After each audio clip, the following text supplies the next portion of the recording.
Thank you, Madam Mayor. We're live on Facebook. Thanks, Chris. Good evening and welcome, councillors, executive leadership team, community members and council staff to tonight's ordinary council meeting. My name is Councillor Leslie Hewitt and I'm the Mayor of the Hepburn Shire Council. We would like to acknowledge we're meeting on Jara people country, of which members and elders of the Djadja Wurrung community and their forebears have been custodians for many centuries.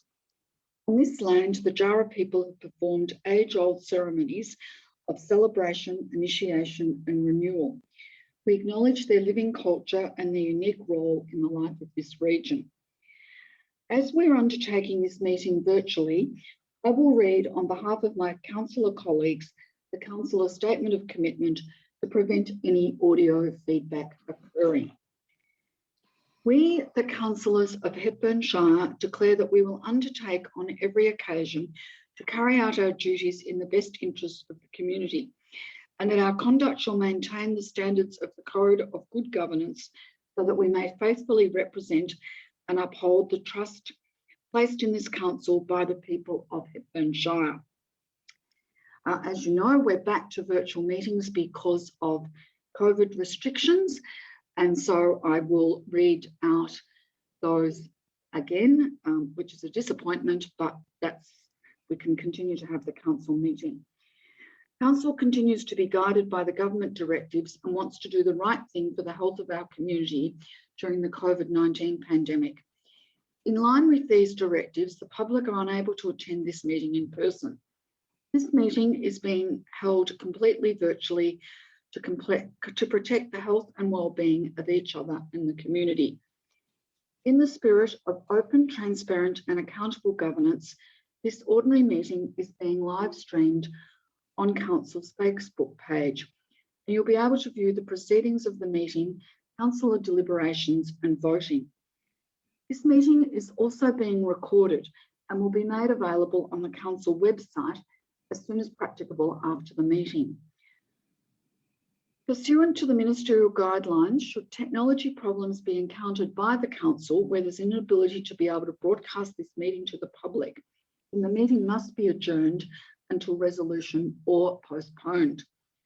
Council's ordinary meeting will be conducted tonight in accordance with the Local Government Act 2020, the COVID-19 Omnibus Emergency Measures Act 2020, the Minister's Good Practice Guidelines, MGPG1, virtual meetings, council governance rules and the Hepburn Shire Councillor Code of Conduct. We acknowledge that to continue to protect the health and well-being of our staff and the community, the determination was made that there'll be no public gallery for tonight's meeting. In accordance with Chapter 6, Section 3 of our governance rules, a person, including any representatives of the media, must not operate photographic, audio or visual video recording equipment or any other recording device at any council meeting without first obtaining the consent of the chairperson. And at this point, no one has requested that they would like to record this meeting. Permission does need to be sought if someone wants to take that footage and use it or broadcast it. I also remind everyone that local government decision making, unlike state and federal government, does not afford the benefit of parliamentary privilege, and hence no protection is afforded to councillors and council officers for comments made during meetings which are subsequently challenged in a court of law and determined to be slanderous. As this meeting is being conducted virtually in accordance with the ministerial guidelines, councillors are required to advise individually whether they can hear the proceedings and hear their other councillor colleagues and also be heard by their councillor colleagues. They also need to confirm that they can see their councillor colleagues and be seen by others. I will confirm to each councillor whether they can be heard. Councillor Bray, I will start with you. Can you please confirm you can hear proceedings and see and hear all of your colleagues? Thank you, Madam Mayor. I can see my councillor colleagues and hear them and see proceedings. Thank you, Councillor Bray. I confirm that I can see and hear you. Councillor Dryly, can you please confirm that you can hear proceedings and see and hear all of your colleagues? Thank you. I can hear proceedings and see and hear my councillor colleagues. Thank you, Councillor Dryly. I can confirm that I can see and hear you. Councillor Simpson, can you please confirm that you can hear proceedings and see and hear all of your colleagues? Councillor Simpson, you're still on mute. I can see my colleagues and see proceedings. Thank you, Councillor Simpson. I can confirm that I can see and hear you. Councillor Henderson, can you please confirm that you can hear proceedings and see and hear all of your colleagues? Councillor Henderson, you're muted.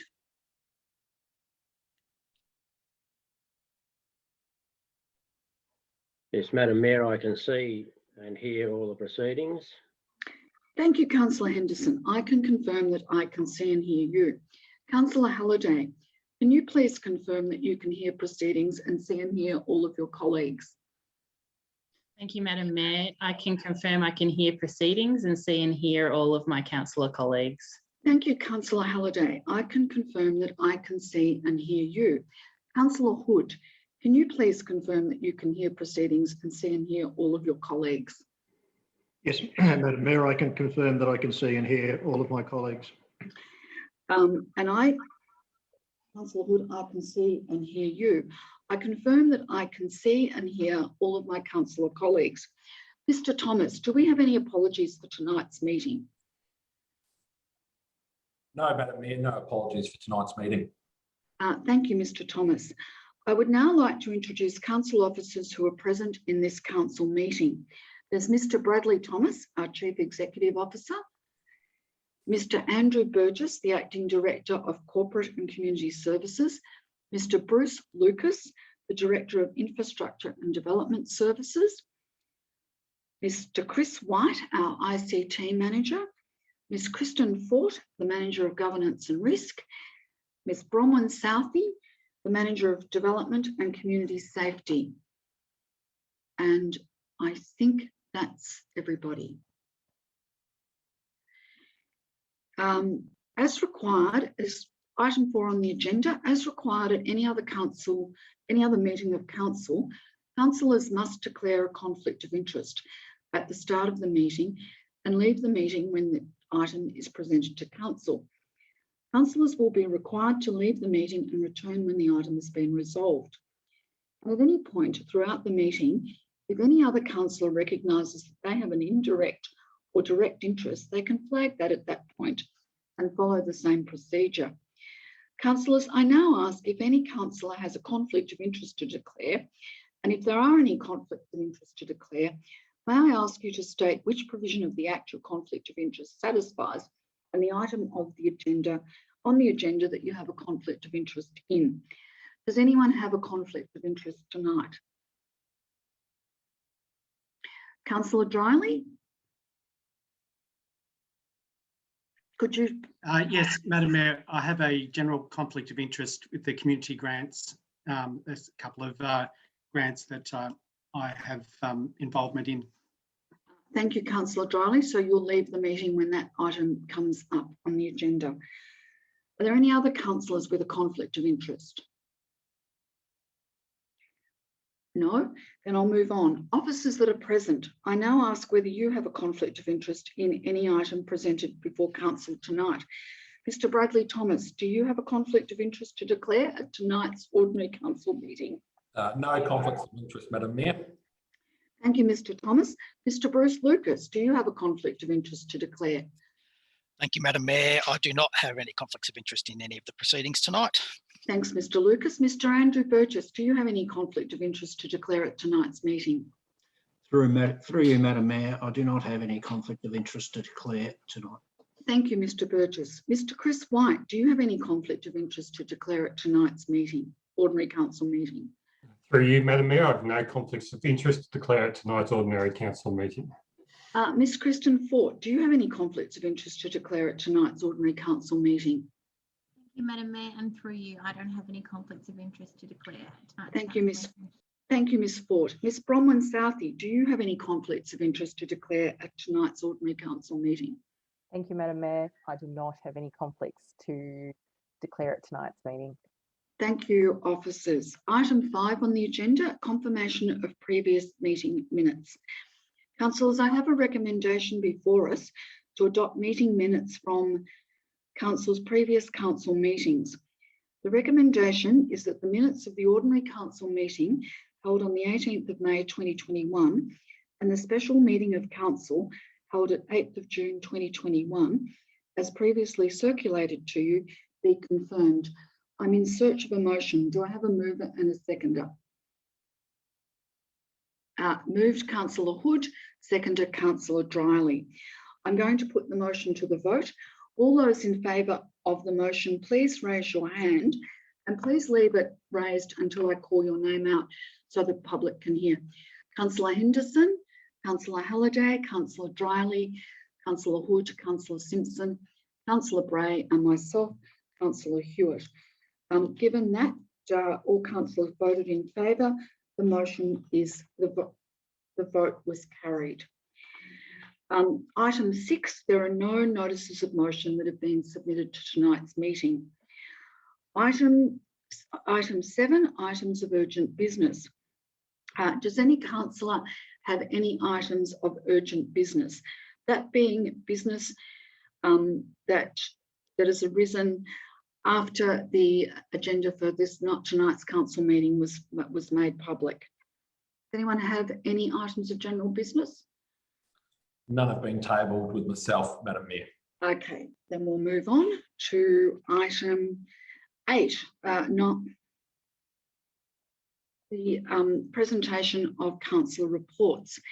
I'll start with mine, which I will give verbally. As fellow councillors, you'll be aware, I was on leave for 3 weeks after the last council meeting on the 18th of May, and I was in Western Australia for family reasons. I've returned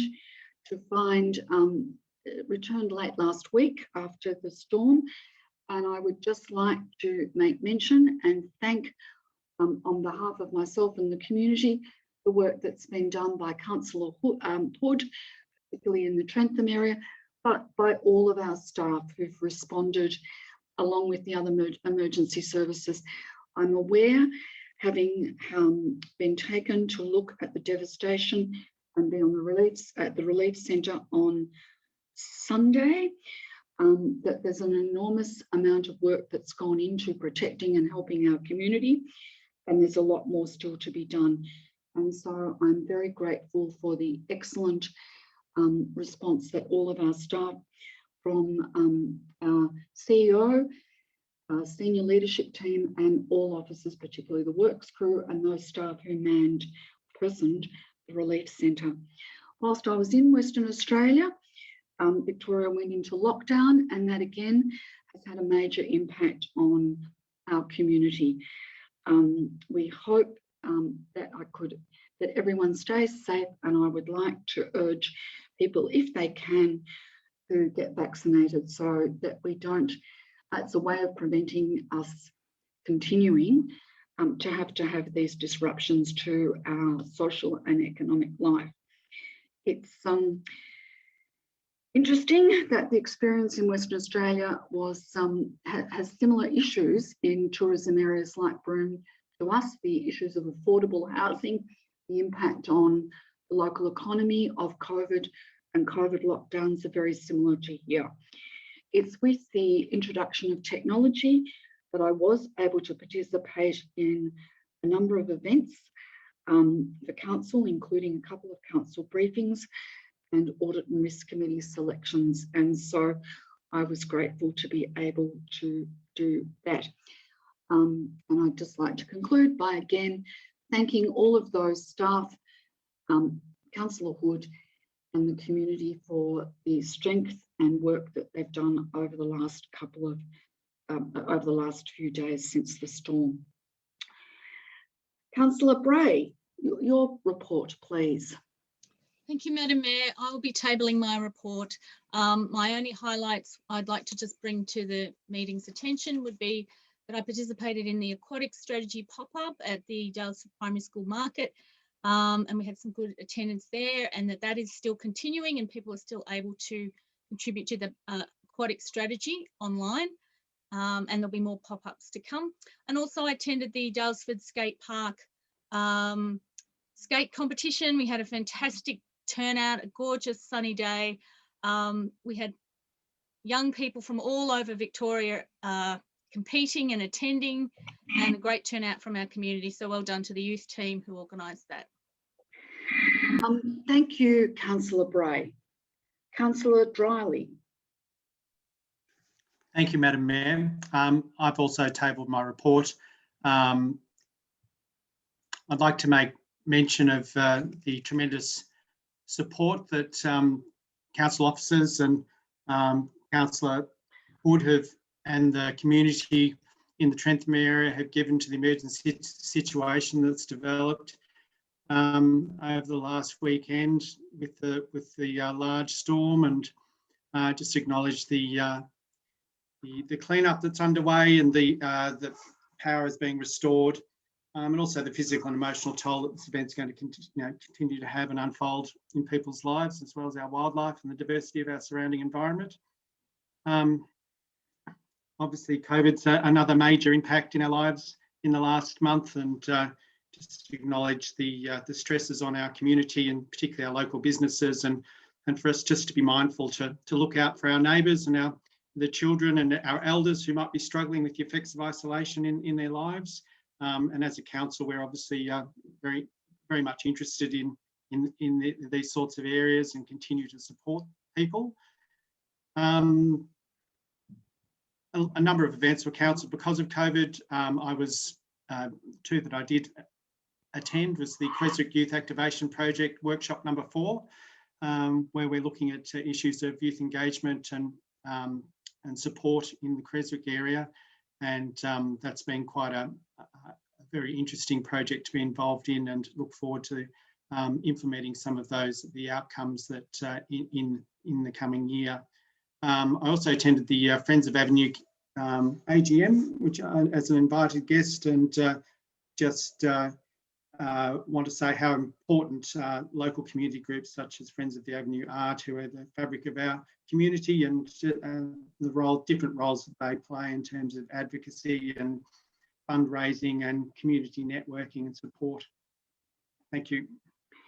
Thank you, Councillor Dryly. Councillor Halliday. Thank you, Madam Mayor. I do not have a report to present this month. However, I would like to acknowledge all the people impacted by the recent storm, and I would like to impart my condolences to those who have had their properties damaged by the storm. I'd also like to, like my colleagues, I'd like to commend the efforts of particularly Councillor Brian Hood and all the council officers that have assisted the community during the emergency response and the ongoing recovery. Yeah, so that was all for tonight. Thank you, Madam Mayor. Thank you, Councillor Halliday. Councillor Henderson.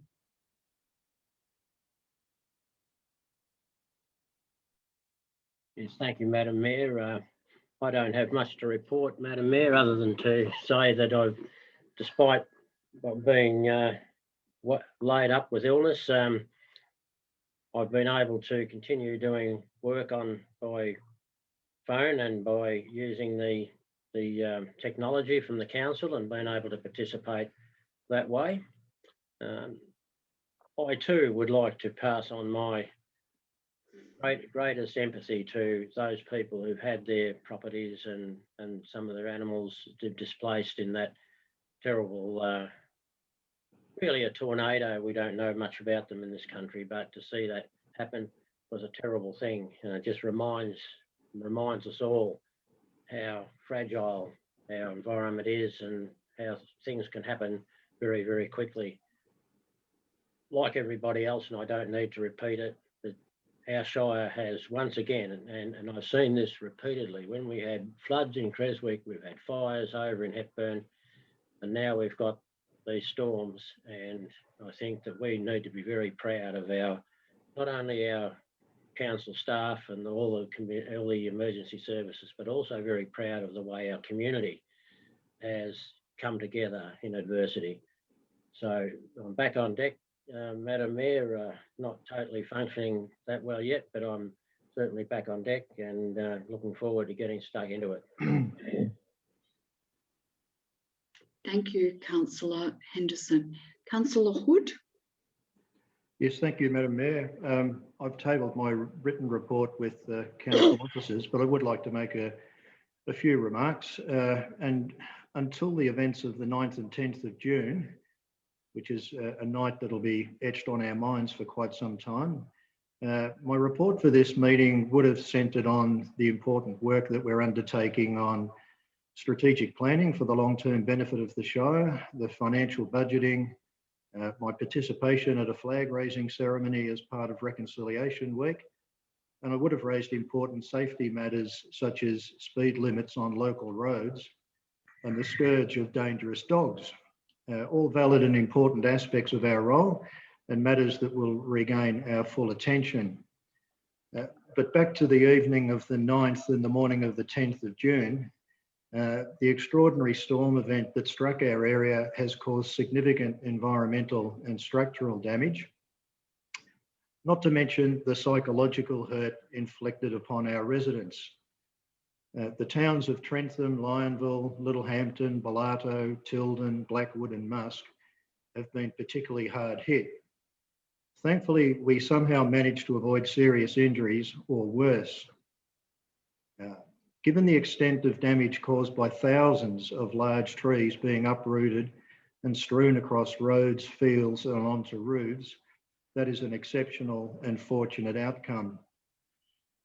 As is so often the case, a devastating crisis brings out the best in people, especially in small, tight-knit communities. Our communities may be relatively small in number, but they are substantial in their depth, capability and spirit. Things such as resilience, patience, understanding, cooperation and selflessness are just some of the attributes that come to mind and were on display. The positive and determined attitude that was clearly on display at last Friday's community meeting in Trentham was inspiring. I commend each of the agencies that made themselves accountable and available to the community, providing up-to-date information in a direct and honest manner. They included Victoria Police, the SES, Colaban Water, Regional Roads Victoria, the Department of Health, CFA and Council itself. One notable absentee was a corporation with an annual turnover of $26 billion and 19 million customers, who at the best of times rely on that corporation's infrastructure and services, and which are desperately needed in times of crisis. Hence, there was no explanation as to how that infrastructure will be strengthened to acceptable standards and how they will support their customers, our residents, in times of dire need. On behalf of the community, I also applaud the extensive efforts of council staff who volunteered to man the Relief Centre on a 24-hour basis, those who issued numerous information bulletins through various media, 30 seconds. and the hands-on operational crews who literally did the heavy lifting. Some simple steps were taken by council. They were timely and immediate. They showed initiative and responsiveness. The creation of a dedicated webpage to disseminate information, the extra rubbish collections, and the opening of the tip to receive green waste and spoiled food free of charge are examples of what council has done. The extent, Madam Mayor, of clean-up activities will be enormous. Safety must be paramount. We cannot expect ill-equipped residents to attempt to move large fallen trees from private property. The carnage on roadsides must be removed in a timely manner. Its presence is an unwelcome visual reminder, and left unattended will create an increased fire risk. Strategies to safely address these problems must be implemented as soon as possible in conjunction with other agencies and communicated to all residents. Madam Mayor, there is a saying that suggests that one should not waste a crisis. So I hope that the lessons emerging from the various debrief sessions will guide all agencies, including council, on how we can better protect our communities and respond to what are becoming increasingly frequent events. I will end on a happy and positive note. The stormy night of the 9th and 10th did see Trentham's population increase by 1, something of a miracle in itself. Thank you, Madam Mayor. Thank you, Councillor Hood. I have a recommendation that Council receives and notes the Mayor's and Councillors' reports. I'm in search of a motion. Oh, sorry, Councillor Simpson. I beg your pardon. I apologise. Councillor Simpson, you need to unmute yourself. My apologies. Thank you, Madam Mayor. I have no councillor report to table this month. Thank you, Councillor Simpson. So there's a recommendation that Council receive and note the Mayor's and Councillors' reports. I'm in search of a motion. Do I have a mover and a seconder? Moved Councillor Simpson, seconded Councillor Halliday. Anyone want to speak in favour of the motion? Against the motion? I'll put the motion to the vote. All those in favour, raise your hand. Councillors Henderson, Councillor Hewitt, Councillor Hood, Councillor Simpson, Councillor Bray, Councillor Halliday and Councillor Dryly. The motion is carried. The next item on the agenda is the Chief Executive Officer's report. Mr. Thomas. Thank you, Madam Mayor. We'll take the report as read as part of the agenda, but just a few highlights for the month, and it has been a very busy month. Once again for Hepburn Shire. I'll take us back to the last council meeting, which was actually in person. And unfortunately, with the restrictions being reimposed on us, obviously really troubling times for the community, but it's great to see some great support across the community, state government in terms of funding as well. But hopefully we get back to those in-person council meetings as soon as possible. Since that council meeting, a few announcements for council. Really pleased that council signed up and became one of the 46 councils to sign on to the Victorian Energy Collection, the largest ever emissions reduction project led by local government in Australia. And Hepburn Shire will now power 60% of our total energy use with 100% renewables. A fantastic achievement, and I think Hepburn Shire is certainly the lead in terms of sustainability and renewables.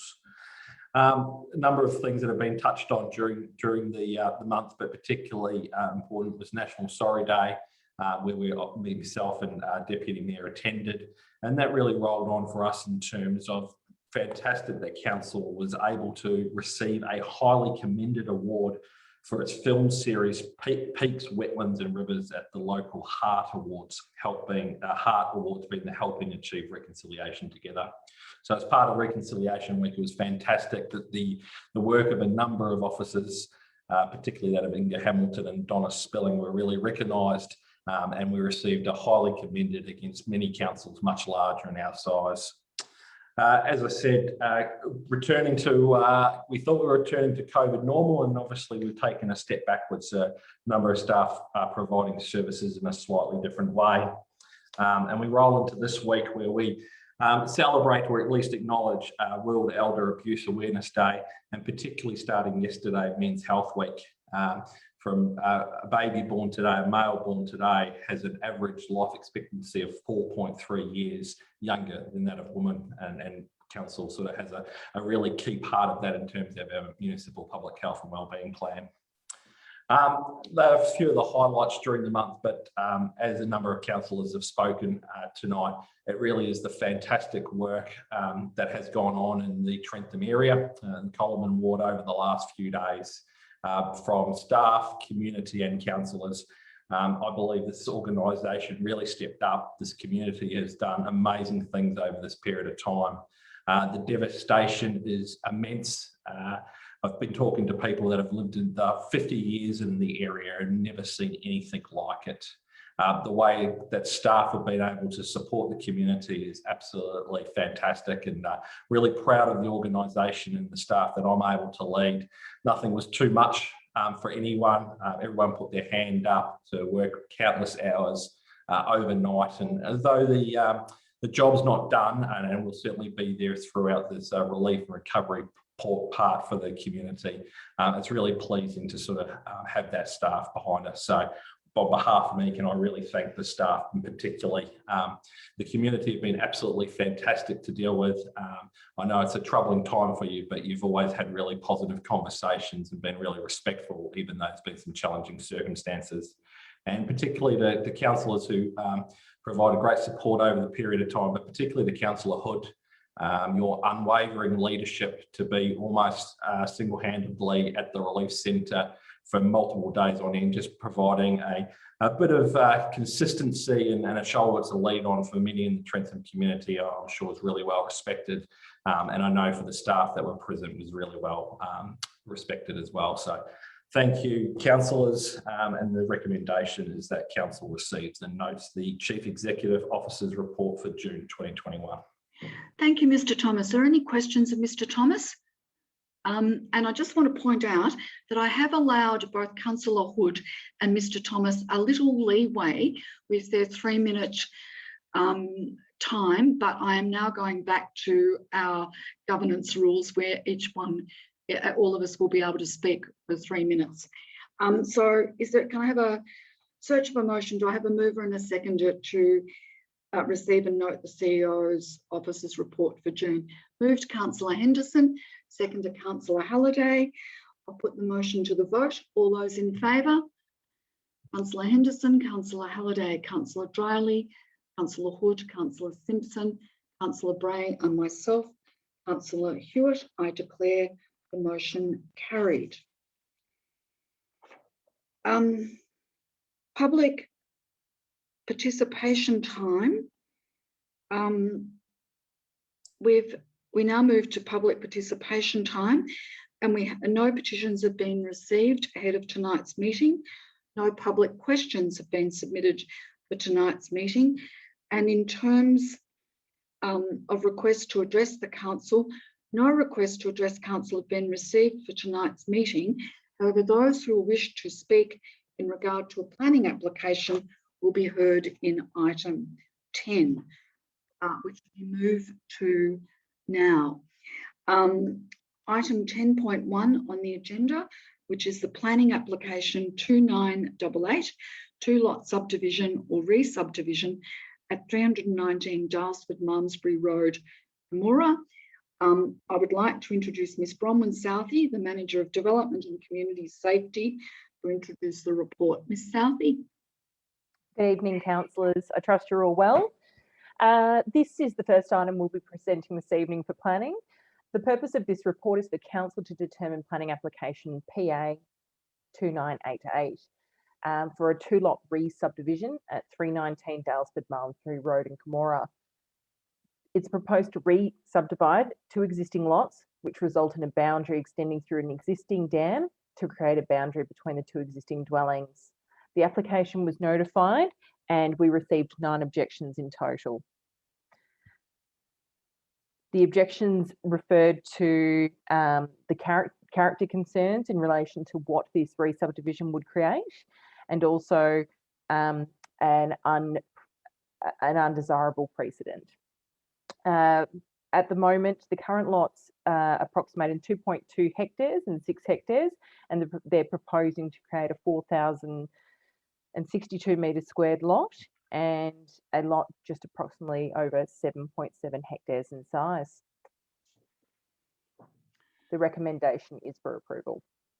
Thank you, Ms. Southey. Are there any questions of Ms. Southey about this matter at this stage, or perhaps after we've heard from the objectors? All right, then I'd now invite the applicant Rowan Mobbs to speak in support of the application. Thank you, Madam Mayor. I'll let Rowan into the room. Ms. Southey, are there any questions of Ms. Southey about this? Rowan, if you could just mute the live stream in the background, that'd be great. How do I do that? All right, then I now invite the applicant. How do I do that? Chris, can you advise? You'll have to mute it down the bottom corner with your volume button on your, I assume it's on your computer. That's better. Thank you, Rowan. Okay. Thank you, Mr. Mobbs, for coming to address the council meeting. Over to you. Okay, well, thank you very much. This is a bit different. Yeah, so as Bronwyn introduced the application, I'm the applicant acting for the owner. I don't have any vested interest in this. I get paid either way, doesn't matter what you guys say tonight. Now, so I guess most of the objections are based around, setting a precedence. So basically what we have here is two existing dwellings. They're both legal. They've been there for quite some time, and they're both fully serviced. My response to that is the farm zone, yes, we know we don't like small lots created under 50 acres, but I'm just going to bring your attention to clause 35073, which is subdivision in farm zone, and I'll read it out. A permit is required to subdivide land. Each lot must be at least the area specified for the land in schedule to this zone. If no area is to be specified, each lot must be at least 40 hectares. Fair enough. A permit may be granted to create small lots if any of the following apply. The subdivision is to create a lot for an existing dwelling. The subdivision must be a 2-lot subdivision. The subdivision is a re-subdivision of existing lots, and the number of lots is not increased. Well, this application ticks all those boxes. So I guess my point is there's provisions to allow this application to be approved. And in layman's terms, that's as long as you're not creating any more existing lots and a dwelling exists in each of those lots. I guess the only downside of this, if this application doesn't get approved, is you've got a small parcel of land that can be sold, and someone could buy it, someone could try and apply for a dwelling on it. At least this tidies up this situation, and you're not going to end up in the future with someone trying to apply for an inappropriate permit, or the person who buys the land that has the 2 dwellings on it can be sure to be here another day trying to subdivide them. Okay. So 30 more seconds, Mr. Mobbs. All right, no worries. Well, that's pretty much wraps up. My ending statement is that it does fix up an existing situation out there, so it formalises what's already there.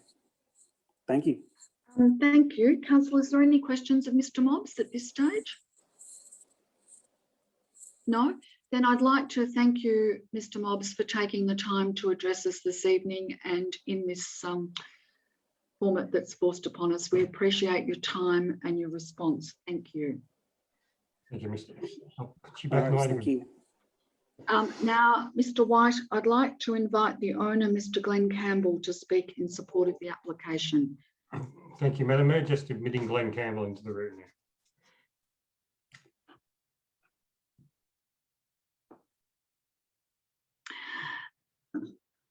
We'll just wait while you're connecting, Mr. Campbell. Thank you, Madam Mayor. Glenn's in the room.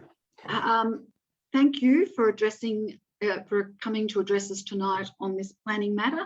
You have 3 minutes, Mr. Campbell. Over to you.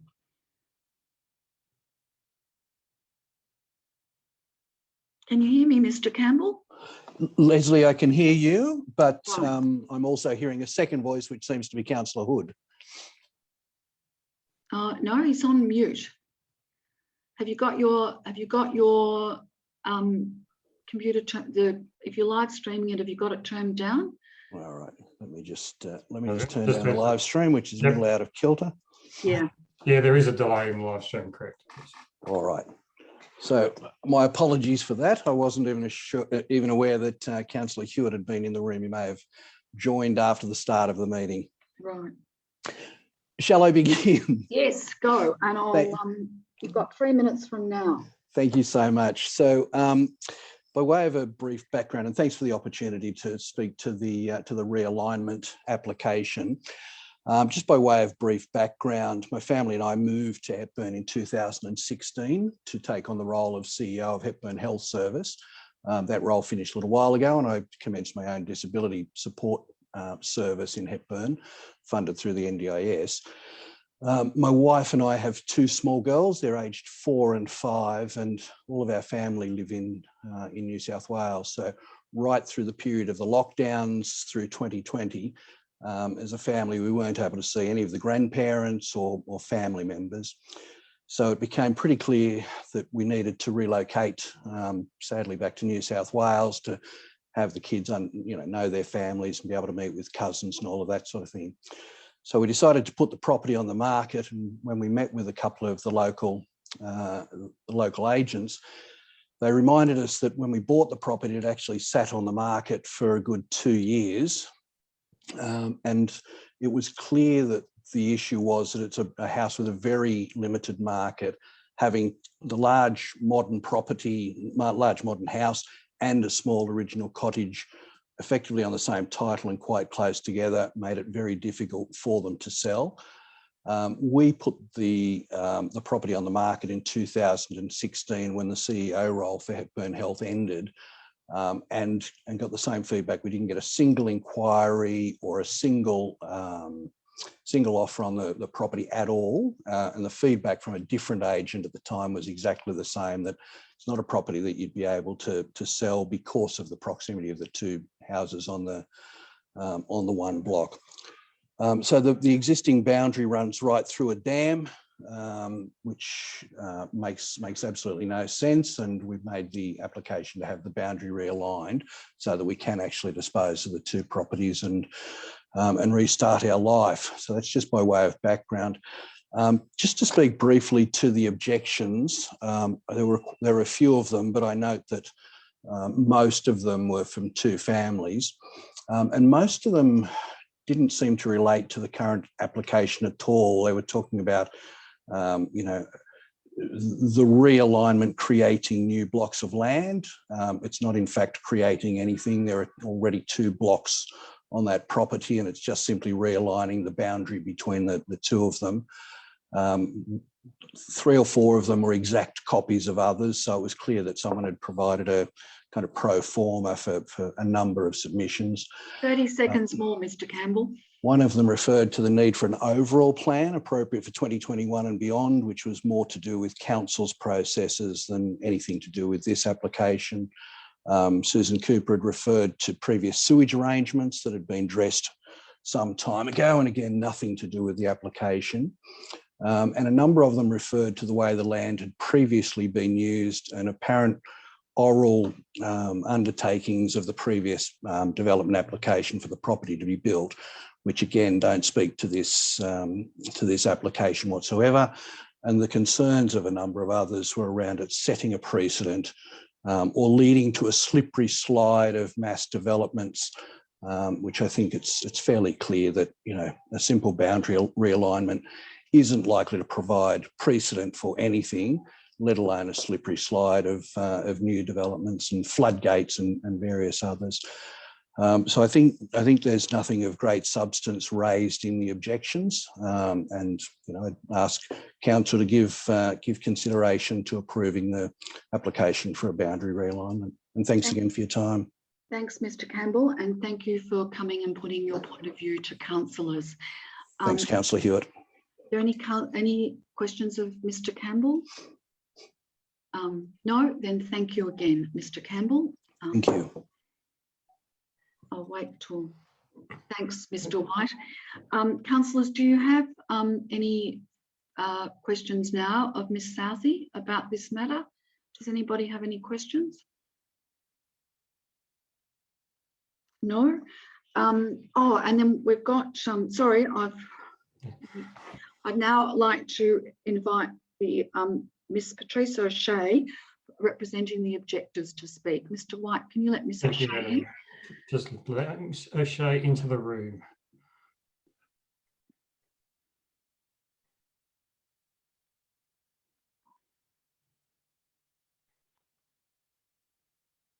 You're up with the. There we go. Ms. O'Shea, can you hear us? I can hear you. We can't see you. Do you have No. Can you turn your video on, or is that? Join down there. No, that's lead, isn't it? There we go. Right. You can see you now. You can see her. Thank you, Ms. O'Shea, for coming. And I understand that you're representing a number of the objectors Yes. tonight, as well as yourself. Thank you. You have 3 minutes to address council, but I've allowed Mr. Campbell to go over, so I'll do you the same courtesy if you need that. Thank you, Councillor Hewitt. I hope I don't go over. I really only have a couple of things to say, 3 things to say. And there are a few questions that I'd really like the councillors to consider, and actually the planning officers to consider too. The question that I ask is really, what benefit will approval of this planting application bring?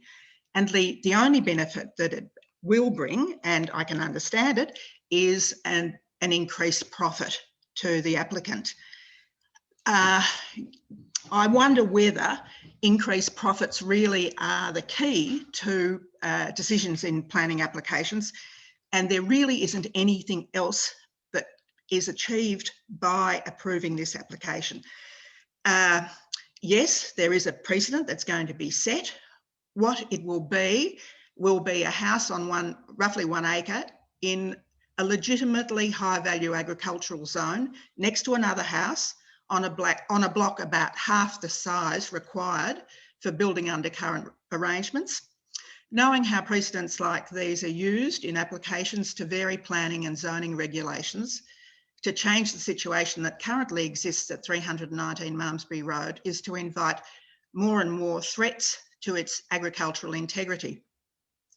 That agricultural integrity is exactly what the planning scheme claims to be preserving, and which it also claims is important to the Shire, and it's important to all of the objectors.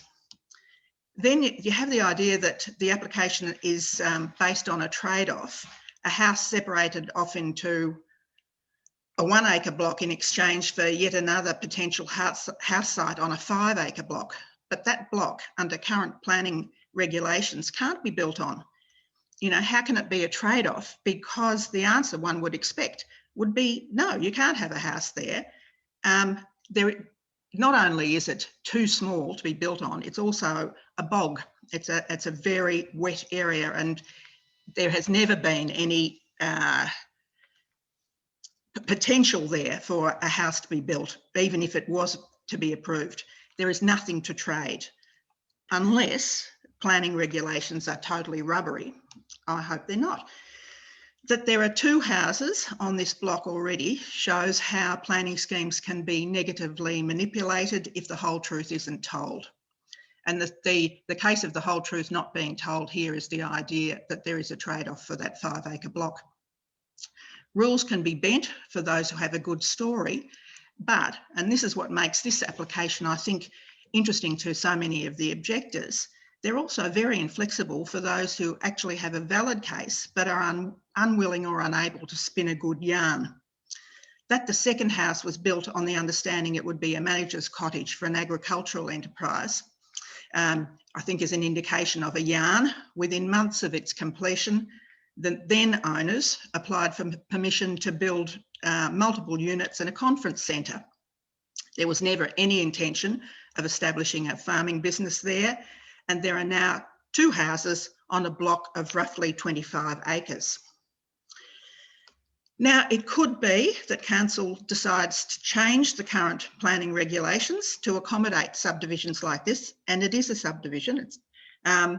It's a house being cut off onto a very small space in defiance of all of the intentions of the planning scheme. But there isn't a change to the regulations as they exist that I know about, and I would hope, therefore, that those regulations would be used in a sensible way in relation to this particular application. So I guess that the other objectors are conscious of the negative impact that residential housing has on agricultural pursuits, and it has, one of the objectors I know set it out very, very clearly why this is a bad thing, and the planning regulations as they exist all emphasise the need for the preservation of high value agricultural land, and that's what this is. So that's really where we stand. Thank you, Patrice.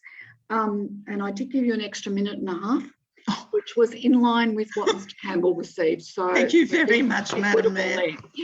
Are there any questions of Ms O'Shea at this stage? No, in which case, thank you very much for taking the time Thank you. to come and speak to us about your objections for this matter. Thank you very much, Appreciate Councillor it. Thanks. Hewitt.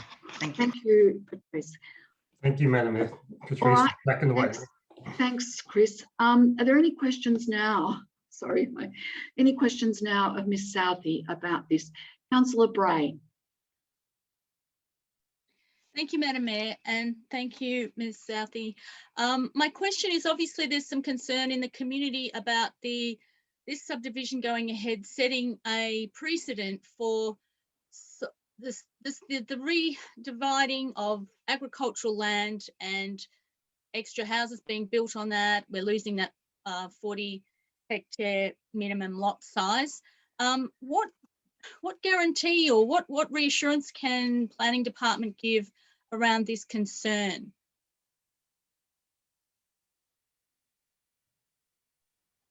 Thank you, Councillor, through you, Madam Mayor. The subject site is approximately just over 8 hectares in area, and the proposal is for a re-subdivision. So at the moment, the way that the lots are aligned, there's a dissection through the central dam. And what the landowners are proposing is actually to realign to have a more appropriate allocation of land balance. So there's a house lot excision, and then the remainder goes into that parent portion of the land. So in a case like this, there is different application of, well, it's consistent application, but different in relation to it being a re-subdivision rather than a standard subdivision of agricultural or farming zone land. Thank you. Councillor Bray, do you have any? Sorry, just to follow up, I suppose my question is more about the idea of it setting a precedent. Sorry, Councillor, through you, Madam Mayor, in relation to precedents being set, from within the report and from the officer's assessment, we haven't determined that there's going to be an unreasonable precedent set as we consider it to be a more appropriate allocation of the lots. And that's why we're supporting or recommending a support of the realignment. It's not creating any new lots. You've got 2 and it's realigning to make 2 more appropriate lots. So therefore, if other proposals came up in the future of a similar proposal, it would be assessed in a similar way to determine the appropriateness. Councillor Bray, are there any other, thank you. Are there any other questions of Ms Southey at this stage? No. Then, councillors, we have a recommendation before us, which I am supposed to read out. It's 2 pages long. Is there a chance that we could have that put on the screen? You, Madam Mayor, I'll just get that up on the screen now. Thanks, Ms Ford. The officer's recommendation is the council, and I'll just read the first part while Ms Fort's putting that up. The council, having caused notice of planning application PA 2865 to be given under section 52 of the Planning and Environment Act 1987, and having considered all of the matters required under section 60 of the Act, determined to issue a notice of decision to grant a planning permit for a 2-lot subdivision, re-subdivision, at 319 Dalesford Malmesbury Road, Camorra, subject to the following conditions. And there are, in fact, 9 conditions, several of which had various parts, which I will not read out, but they are there on the screen, and they will also be part of the agenda. Councillors, you've read those, and members of the public are able to read those as part of the agenda. So, thank you, Ms Ford. Sorry, point of order. Sorry, through you, Madam Mayor. I do believe I've just noticed there might be an error in the office recommendation of the planning title. Can I just confirm from Bronwyn Southey the planning application number?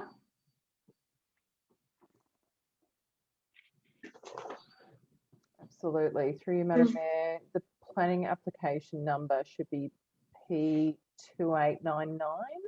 From memory. 2899. 2988 I've got here. 988, that's correct. Sorry, I'm just scanning back to the item. I'd gone on to the next. My apologies. So sorry, just through you, Madam Mayor, just to confirm, because I would 2988. 2988. Okay, you just need to make a just need to note that there will be a change just in the officer's recommendation in the first line, as it states PA 2865. So Ms. Southey, can you confirm that those conditions then are the ones that should be with PA 2988? Through you, Madam Mayor, absolutely. Yes. Thank you. All right. In which case I'm in search of a motion. Do I have a mover and a seconder?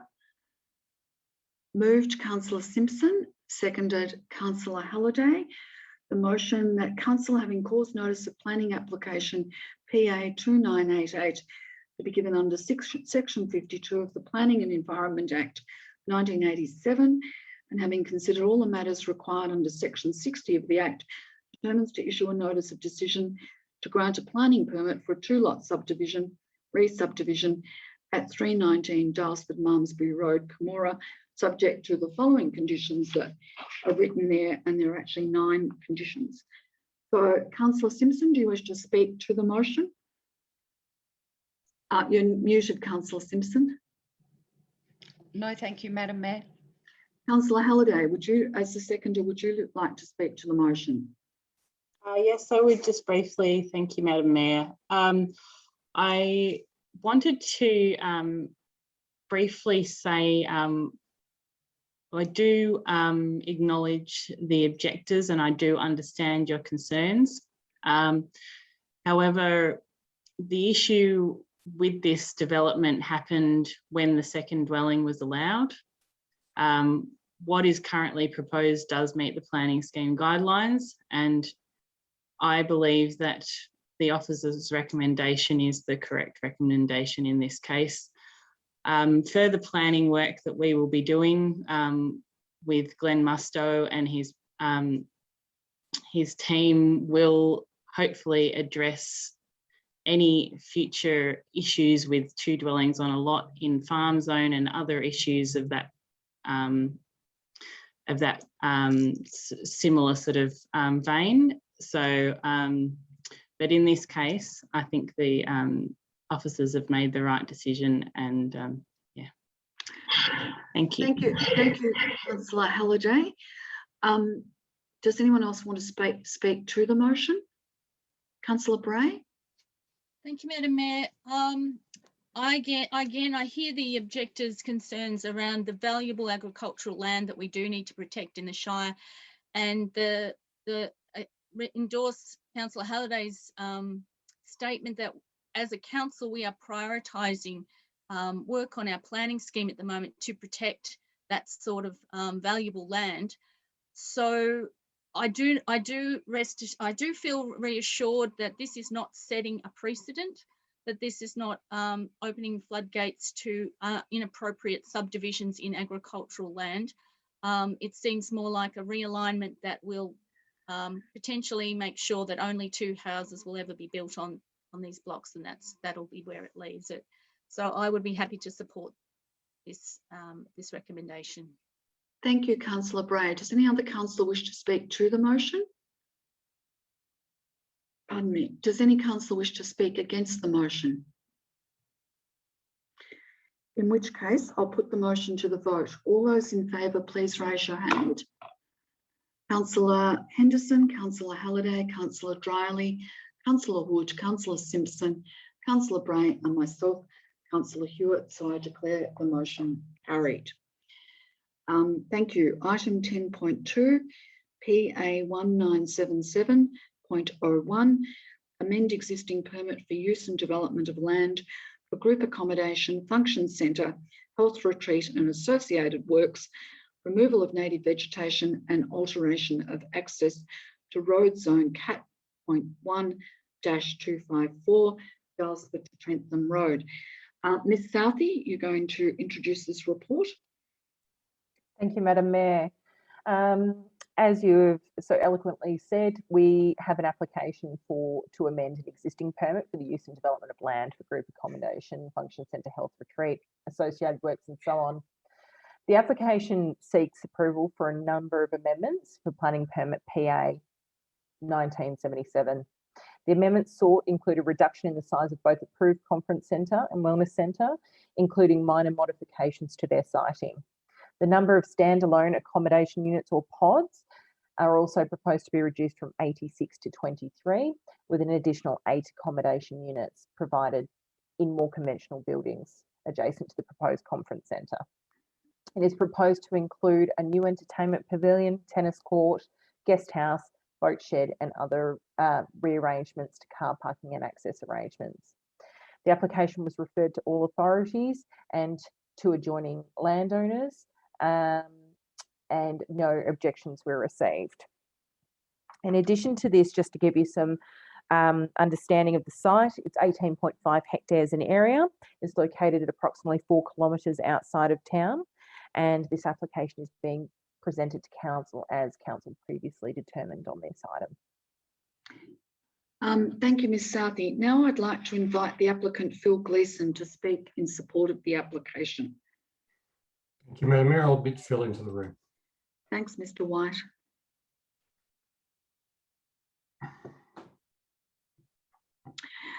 Welcome, Mr. Gleeson, and thank you for taking the time to address council on this amendment to PA 1977.01.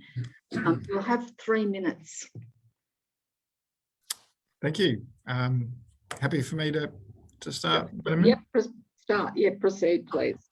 Thank you, Madam Mayor and councillors, for the opportunity to present on this agenda item. We support the recommendation of the council officers to approve the amendment as per the conditions approved in the agenda.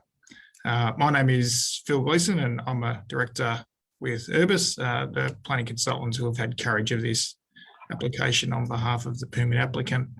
I do have the architects, Robert Caulfield and Laura Miller from C&K Architects with me, should there be any questions from an architectural point of view. As identified by council officers, the application before the council seeks an amendment to the existing planning permit that was issued back in February of 2019. And the amendments primarily seek a reduction in the intensity of the use and included a number of changes which have been outlined in the council agenda. But just in summary, they include a reduction in the conference centre, reduction in the size of the wellness centre. There's a new tennis court and entertainment pavilion being proposed, which is primarily in a location of an approved car park on the site. Some new, a new guest house, which is over the water, a reduction in the number of the standalone units down to 23, but plus an additional 8 within the conference centre. There's a new boat shed. Given the change in terms of the intensity of use, there's also a reduction in the number of car spaces from 300 to 105. A change to the architectural style of a number of the buildings. A change to the maximum number of patrons permitted within the function space from 400 down to 200. Some modified access to Trentham Road. And these changes, because of the reduced intensity built form, there's a reduction in the loss of vegetation being reduced from 6 hectares down to 3 hectares. Since the permit was issued back in February of 2019, the site was sold to our current client, JJH Spring Proprietary Limited. Upon acquisition of that site, they reviewed the existing approval and their desire in terms of tourist accommodation. The amendments have been sought. And the amendments have also then really been driven by obviously the COVID-19 pandemic, which the councils have spoken about and identified already this evening, and the ongoing uncertainty of international, interstate and even tourism within Victoria. So our client's committed to the application, but just at a reduced intensity, just given the uncertainty within the current tourism market. 20 seconds, Mr. Gleeson. Thank you. As identified, that the proposal has been referred to a number of statutory referral authorities who support the application. There's been no objections as a result of the third-party notice period. And there's still a number of benefits that this proposal still provides in terms of tourism accommodation, function space, facilities, employment opportunities through construction and ongoing employment, capital expenditure, and obviously there's a reduction in the amount of vegetation that's being removed. So the question of the councillors this evening is not about whether the use and development is appropriate, is a question of whether or not the reduction in the intensity of the use is appropriate. And based on, I guess, the current COVID-19 pandemic and the uncertainty, we think it's entirely appropriate that our client has the opportunity then to reduce the intensity of this use. So on that basis, Madam Mayor and councillors, we respectfully request that the councillors adopt the recommendation of council officers to support this amendment application. Thank you, Mr. Gleeson. Any questions of Mr. Gleeson at this stage? No, then thank you very much for eloquently putting your client's perspective. Mr. White, I believe Mr. Caulfield, also from Urbis, is wishing to address the meeting. Can you? I'll admit him now. Thank you. Thank you.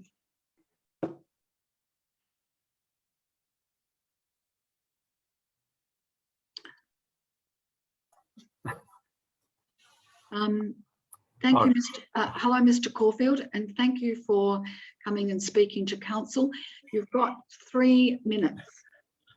Thank you, Madam Mayor. I certainly won't require 3 minutes. I think Phil Gleeson's pretty carefully put the case for the owner. We're involved with the preparation of the original application, which was granted some time ago. The current owner of the site is very keen to continue with this in the basic principles of the way in which it was approved previously. And as Phil has indicated, because of changes in the circumstances that we're all experiencing at the moment, has requested a reduction in size, which we think is totally appropriate. And all of the benefits, well, as in proportion anyway, the benefits that we spoke about in the original application about benefits to the local community, jobs, income, tourism, all of those will remain. And it's quite possible in the future that the client may even apply, if things get back to normal, for a larger version of this too later on. But that's not the intention of this application at all. It's purely a scaled down version of what has already been approved. Thank you, Madam Mayor. That's all I have. Thank you, Mr. Caulfield. Are there any questions of Mr. Caulfield? In which case, I'd like to thank you again for taking the time to address council about this matter. Thanks, Mr. Caulfield. Right, are there any, thanks, Chris. Are there any questions now, councillors, of Ms. Southey about this planning application? I think it's very clear from the two people who addressed council that the permit's already been approved, and this is a request for a reduction in the footprint for a number of, well, primarily because of COVID changes, but it is a reduction on what was previously approved. Yes, Ms. Southey? My apologies, Madam Mayor. There is, I've just noticed a slight error under the officer's recommendation that the planning application is referred to as PA 1977 without the 0.01. My apologies. Yeah, it's 0.01 on my copy. Oh, here, okay. Thank you. All right, no, if there's no further questions, we have a recommendation that before us that that I'll just read out the start of the recommendation. There are actually 62 conditions, which I won't read out, but which Ms. Fort has put on the screen. But the officer's recommendation is that council, having caused notice of planning application PA 1977.01 to be given under section 52 of the Planning and Environment Act 1987, and having considered all the matters required under section 60 of the Act, determines to issue a notice of decision to grant an amended planning permit for the following: reduction of group accommodation developments, relocation and modification to function centre and health retreat developments, addition of tennis court and entertainment pavilion development, and reduction of car parking at 250 and 254 Dalesford Trentham Road, Dalesford, and subject to 62 conditions that are also detailed in the agenda. I'm in search of a motion. Do I have a mover and a seconder? So moved, Councillor Henderson. Do I have a seconder? Councillor Hood. Councillor Henderson, do you wish to speak to the motion? Yeah. I beg your pardon. I'm getting here. Yes. Do you want to try again? Yes, thanks, Madam Mayor. I've been on council for quite some time, and this project's been around for nearly that long, in one iteration or other, and I'm beginning to think it's the never-ending story. I do hope that in my moving to do this, that this project can now proceed, and I do hope that we get on with it and see something actually done. I believe it's a great project for this site, and I think that we should pass this reduction. I'm very much happier with this than the original, by the way. So I do hope that it gets done and we can actually see something happen to this site. Thank you.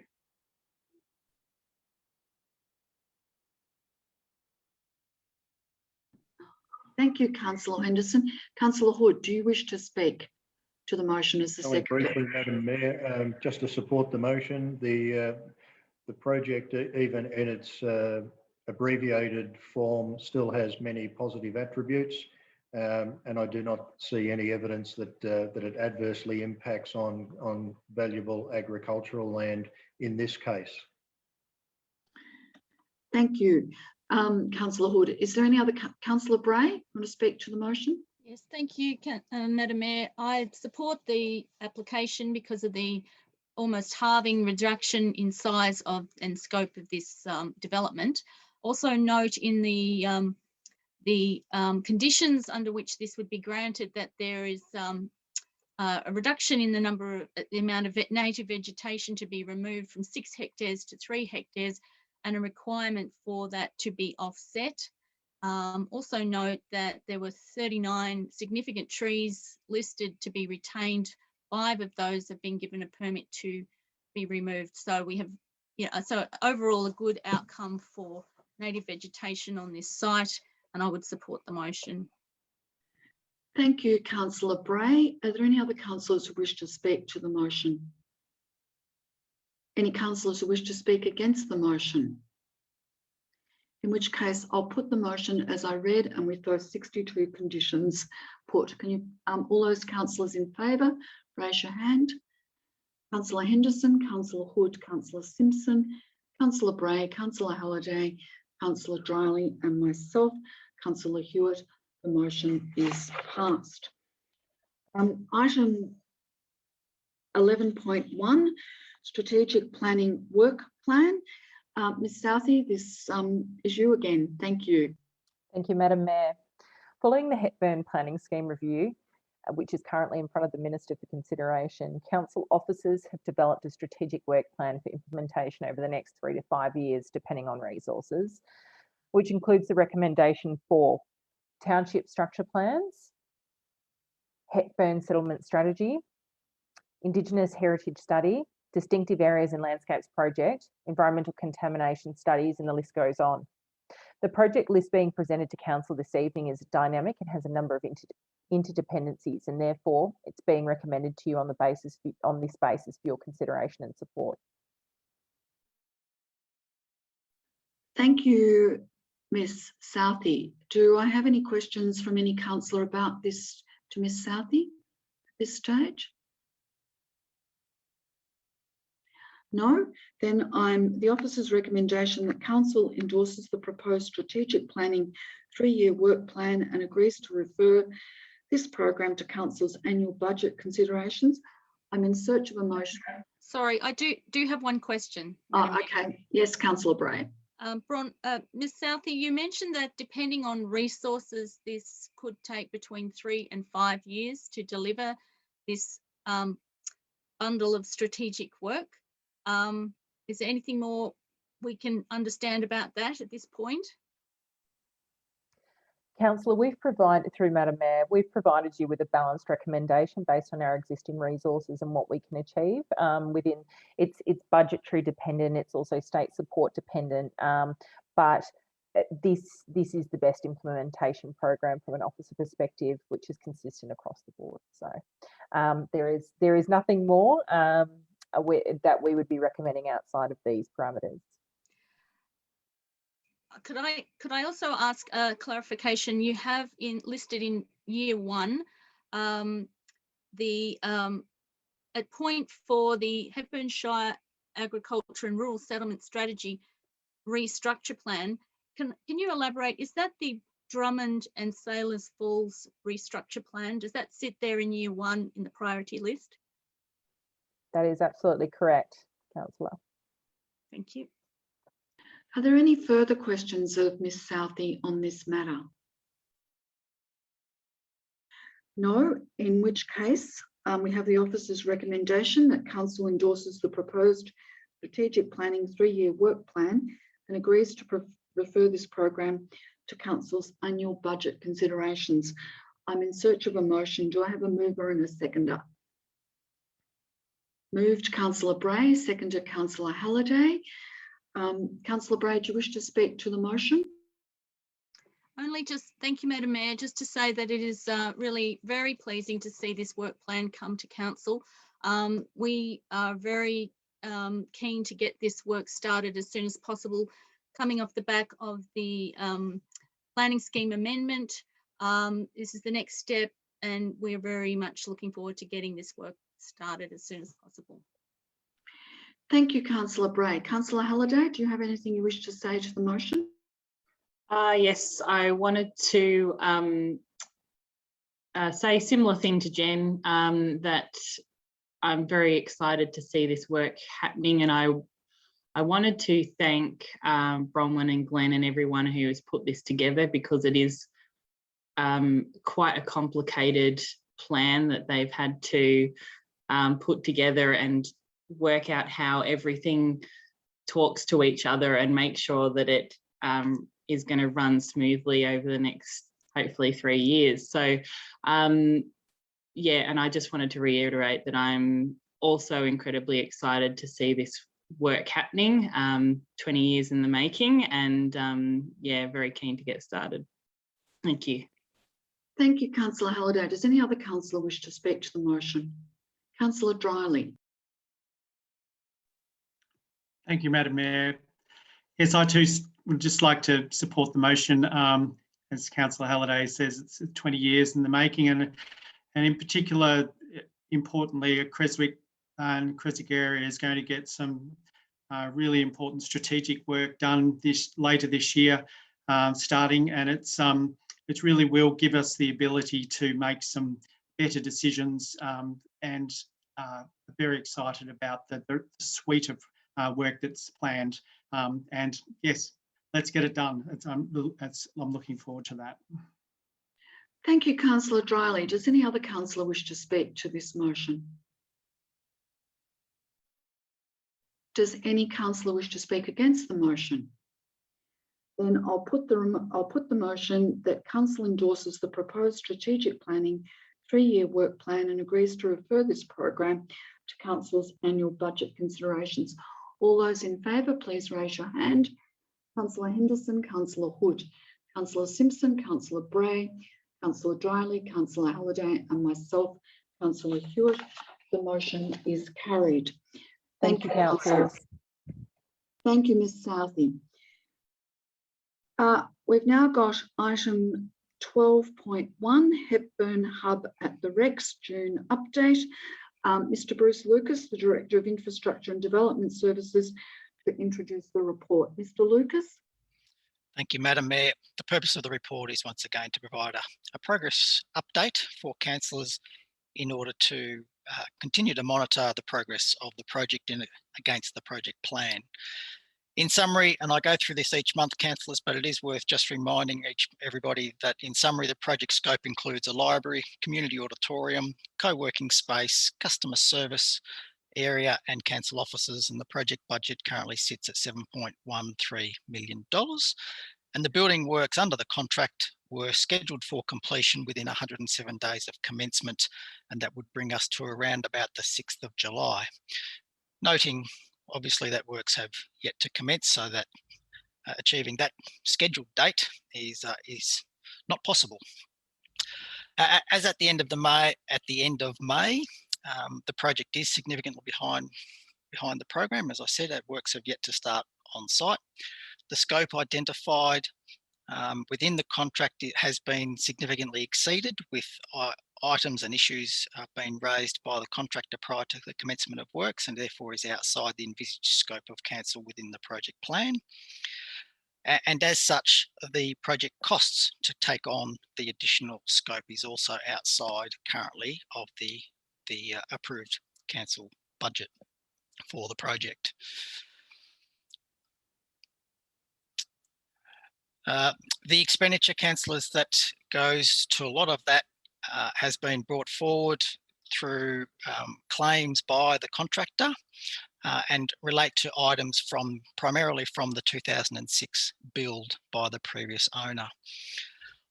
Whilst the contractor is responsible for the site conditions present at the time of tendering, a significant number of items have been identified, and there's about 11 dot points listed within the body of the report, which at a high level identify what those issues are.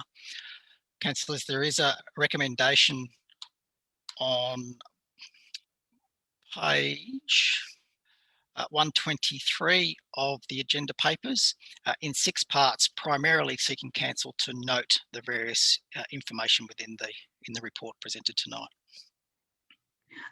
Thank you, Councillor. Thank you, Mr. Lucas. Do any councillors have any questions of Mr. Lucas at this stage? Councillor Simpson? Mr. Lucas, could you please explain exactly how much these increased costs are going to be? At the moment, councillor, I won't go into the details of the actual costs. They are significant, and officers are assessing them with input from our quantity surveyor. They are part of a contractual negotiation currently, so I'd prefer in a public environment to not go into that detail. Thank you, Mr. Lucas. Are there any further questions? Councillor Bray. Thank you, Madam Mayor. To clarify the community's sort of questions around why hasn't the build started, why is this, why haven't we got the builder moving on this?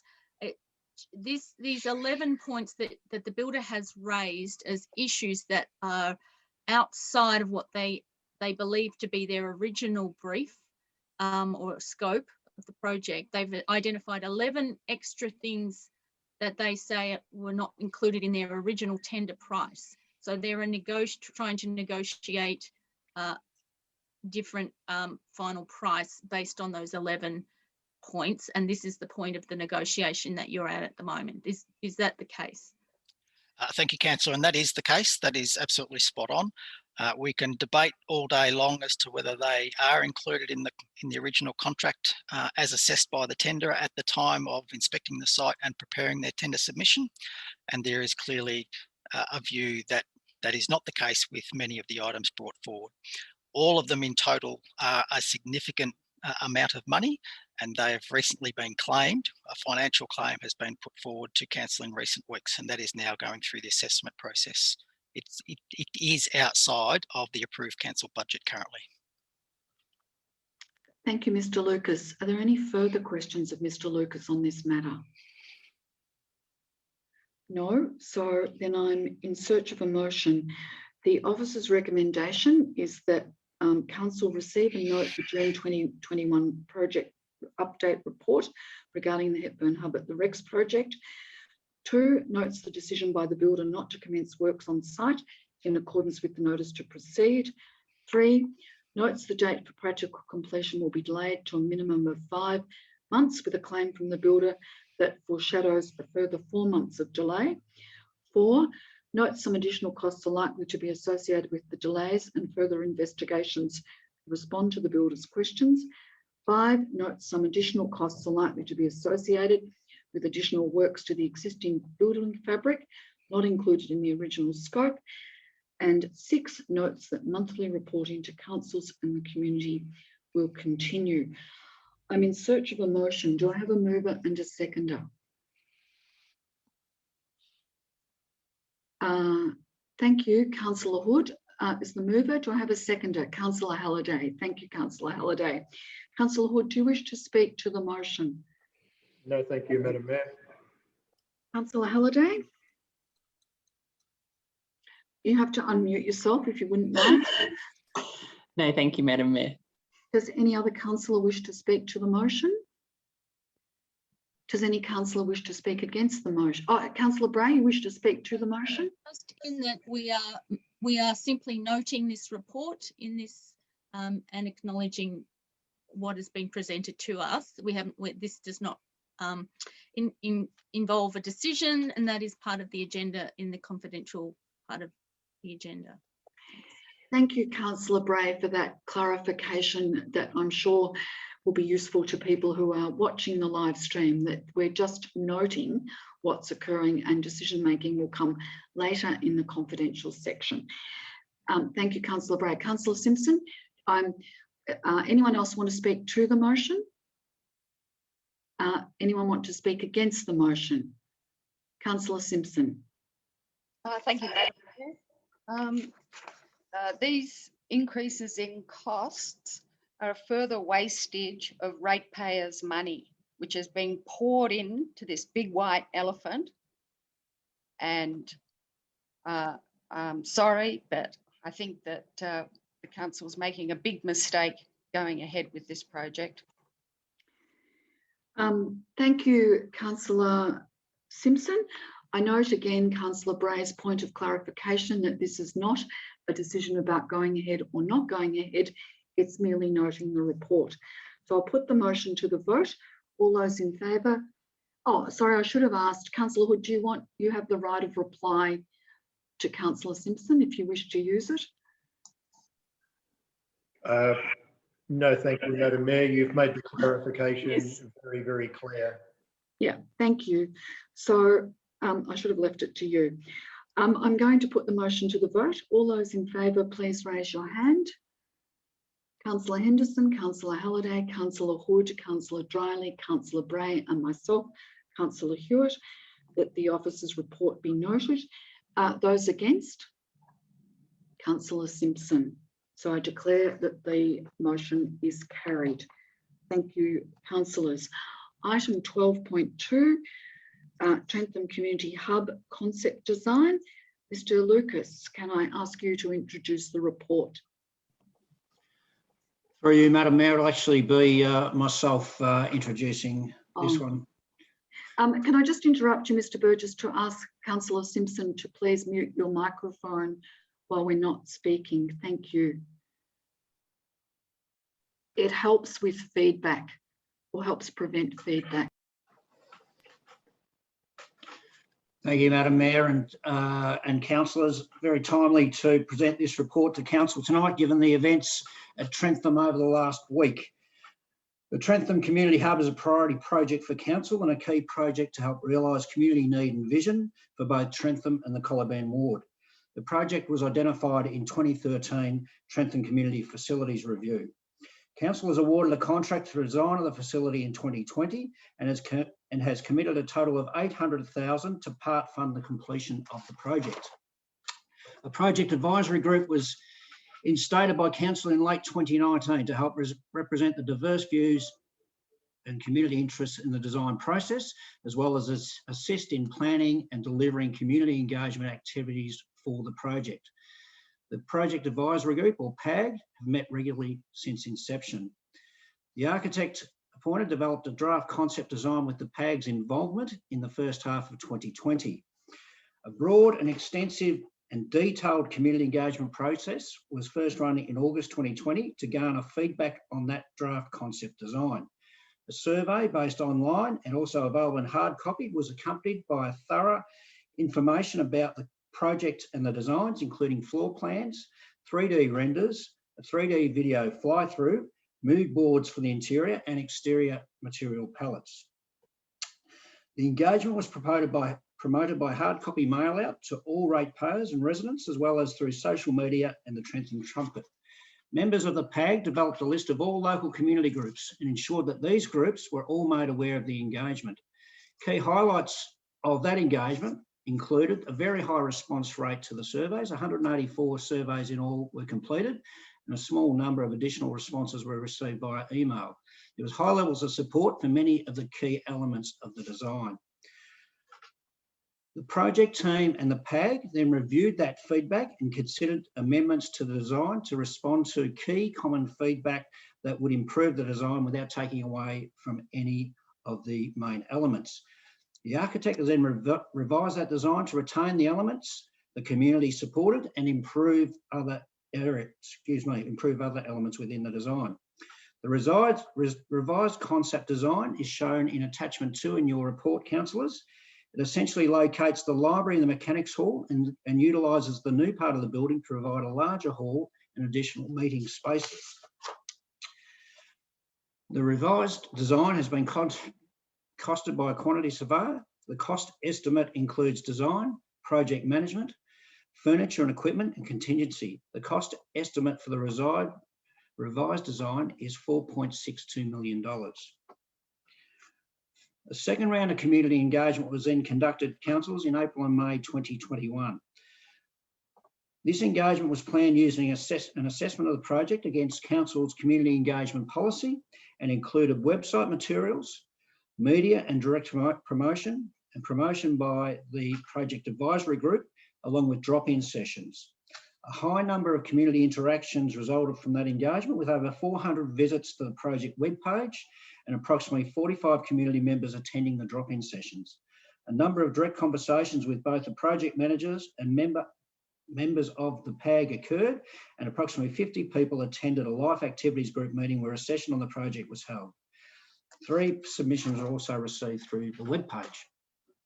Feedback on the design was generally very positive, and no further changes to the concept design are proposed.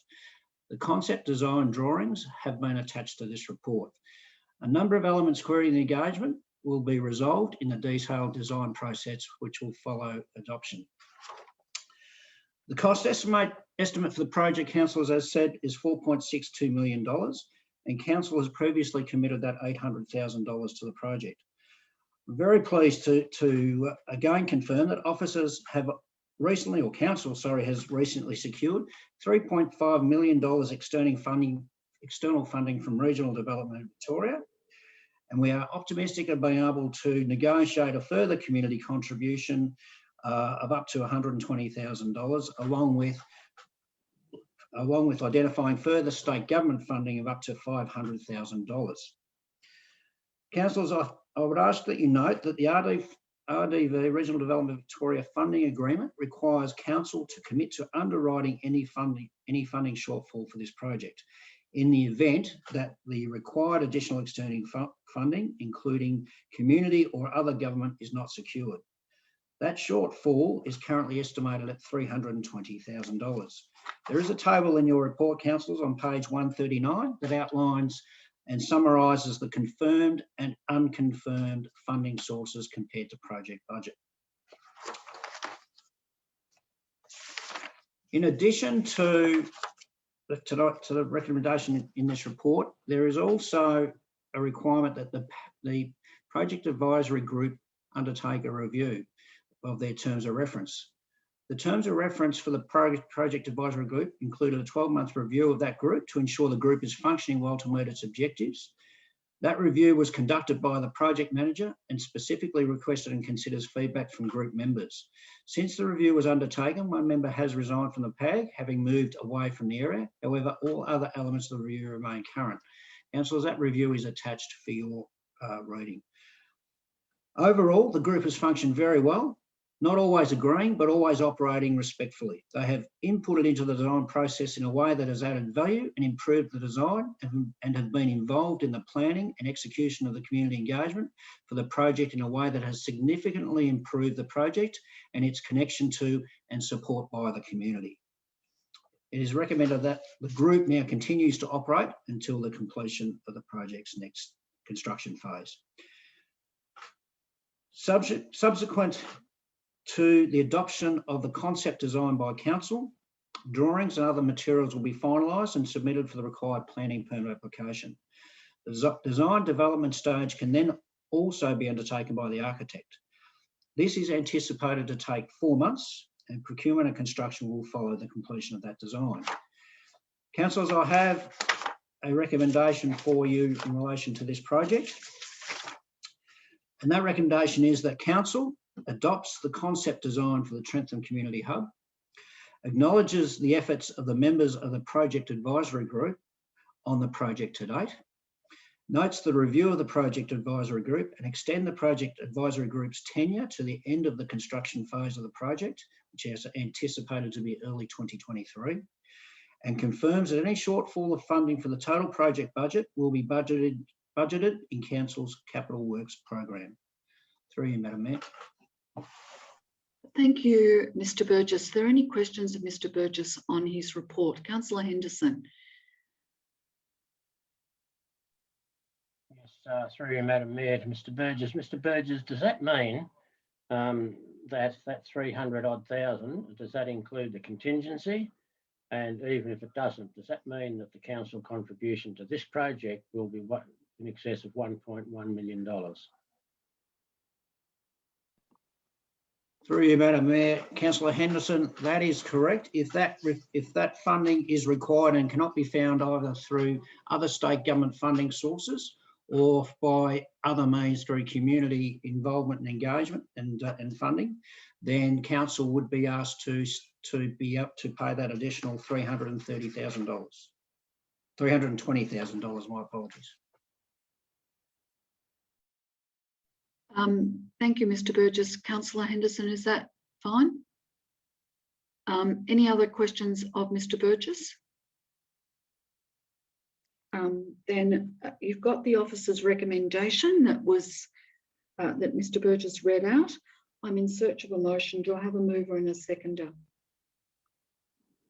Moved Councillor Hood, seconded Councillor Halliday. Councillor Hood, would you like to speak to the motion? Yes, thank you, Madam Mayor. Mr. Burgess has summed that up very well. The key points are that this is a critical piece of infrastructure for Trentham and the surrounding parts of this ward. It is a project that goes back to 2013. It's very much needed, and especially in a very fast-growing ward. It has extensive community backing and support, and that's also illustrated by the funding grant application coming through from the state government with their support behind it. It has had many iterations of community involvement and input, particularly over the last few months. That's generated enormous support for what is being planned. And it is the sort of infrastructure in a community centre and library and meeting rooms that, frankly, at the end of the day, brings Trentham and Colaban Ward up to speed with the rest of the Shire. But it is very much needed. It'll be very welcome, and I strongly recommend it to my colleagues. Thank you, Councillor Hood. Councillor Halliday, do you wish to speak to the motion? Yes, just briefly.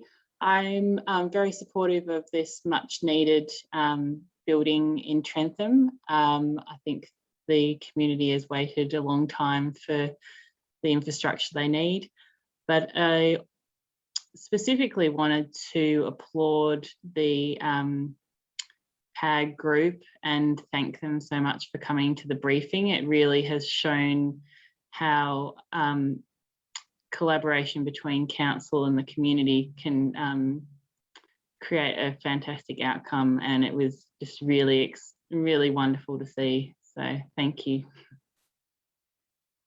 Thank you, Councillor Halliday. Does anyone else any other councillor wish to speak to the motion? Councillor Bray and then Councillor Henderson. Thank you, Madam Mayor. I just wanted to support what Councillor Halliday and Councillor Hood have said, particularly about the involvement with the project advisory group, which were members of the local community who gave input into this design process. And I think this is a really great example of how we can work collaboratively with the community and to really, as Mr. Burgess said, to really strengthen and significantly improve the quality of the project. So it's clear in the review that the PAG, or the Project Advisory Group, is a really great model for working collaboratively with council and big infrastructure. So happy to support. Thank you, Councillor Bray. Councillor Henderson. Yes, back through you, Madam Mayor. Madam Mayor, this is it's a time when that I was lamenting that would never happen in Trentham, and this project started off the $500,000 contribution from council, $100,000 for the community, and I always felt that no other community has had to put in $100,000 for a hub. We put in for sports grounds and other things, and so we underwrote that 100,000. We then increased it by another 200,000 to make it 800,000.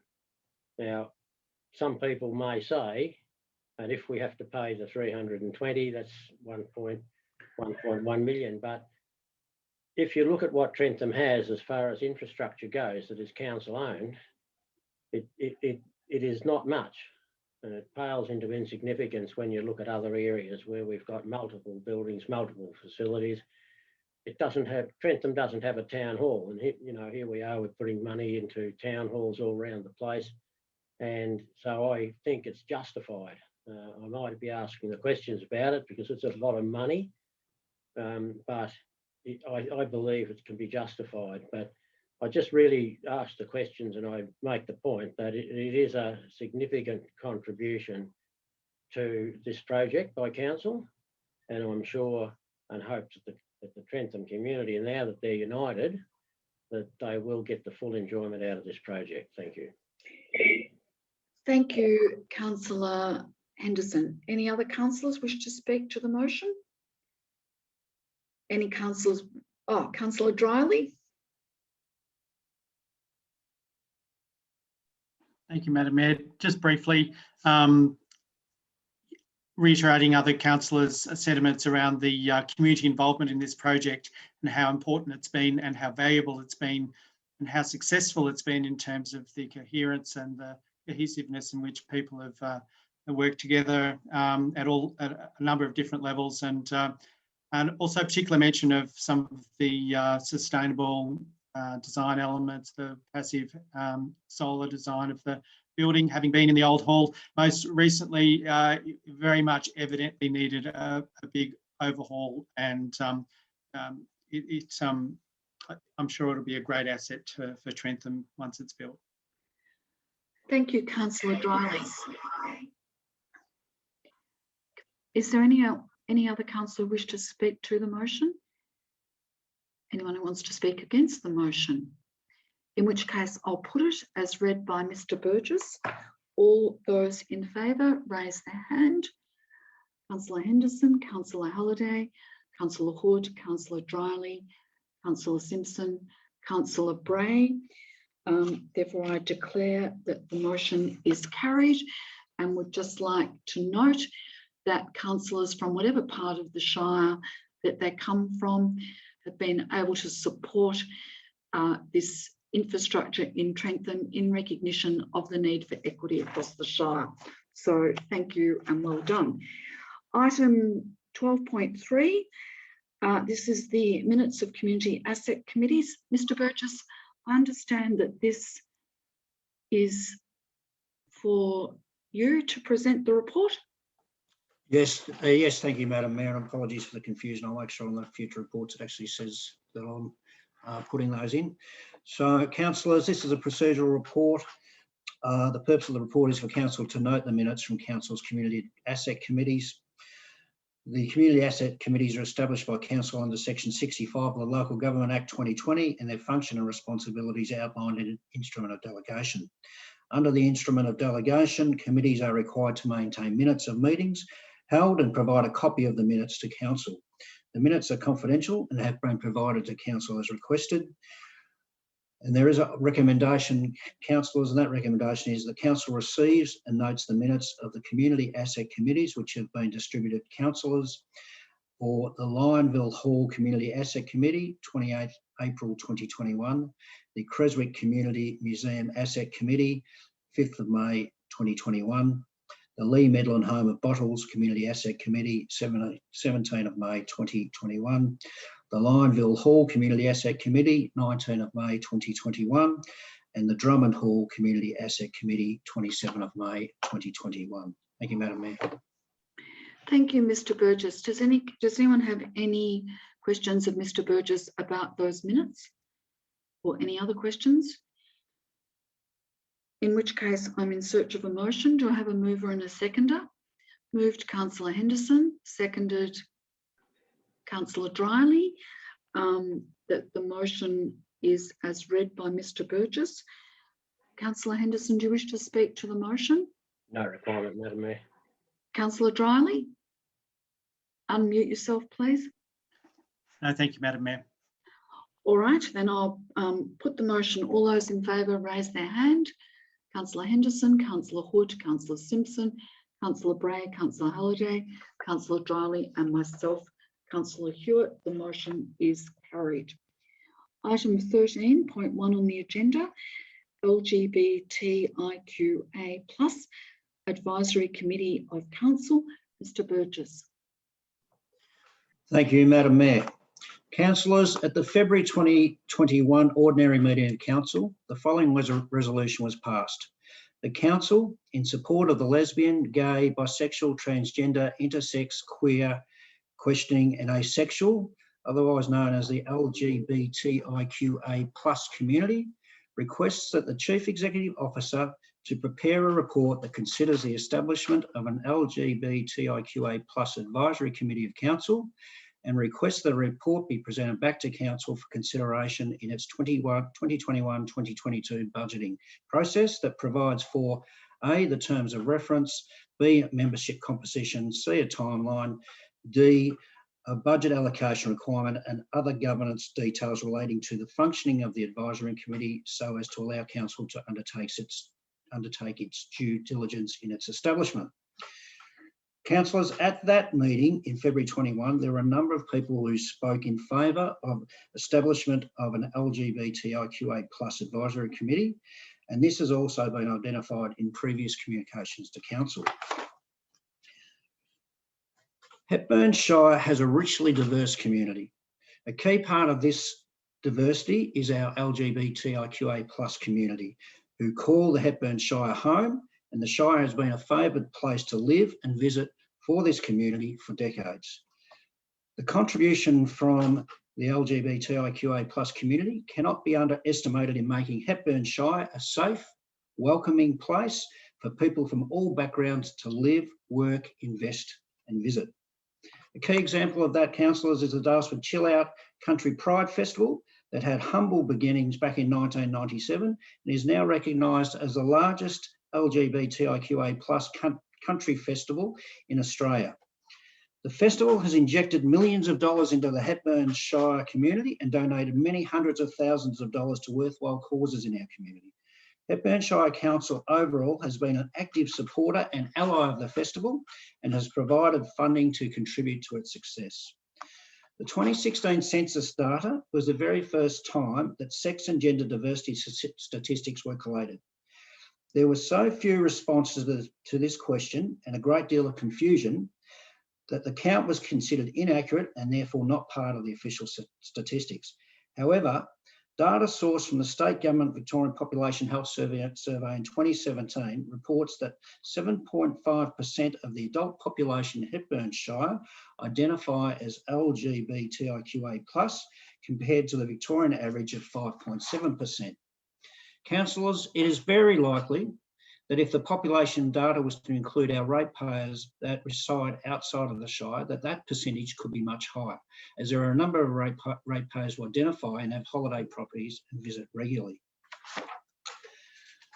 As I said, councillors, this council has a strong record of supporting the LGBTIQA+ community. We do that in a range of ways with various council units, including community care, sport and recreation, youth services, library services, community partnerships, economic development events, providing a variety of support and opportunities for the LGBTIQA+ community, including youth events, flag raising, aged care projects, staff training and promotion of Ida Hobbit, of the Ida Hobbit Day. Council also financially supports the Chill Out Festival as one of the Shire's signature events.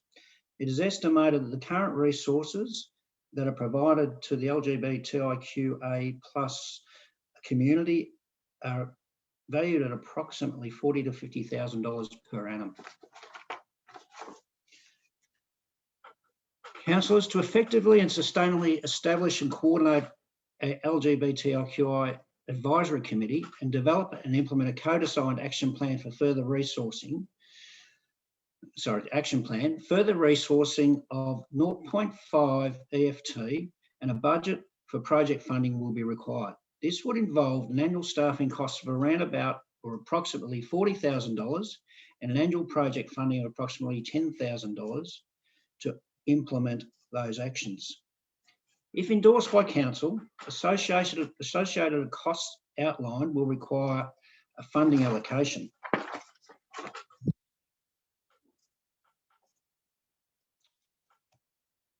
The required additional resources to fund that allocation, councillors, my apologies, to fund that committee, additional resources of that 0.4 EFT could be funded through existing age and disability underspend on resources for the remainder of this financial year. However, there will need to be a budget allocation ongoing for 2022, 23 and beyond. Ideally, councillors, that role would be a 0.8 EFT and be an inclusion officer role that is responsible for improving inclusion across the Shire and providing support for the Disability Access Committee as well as the LGBTIQA committee.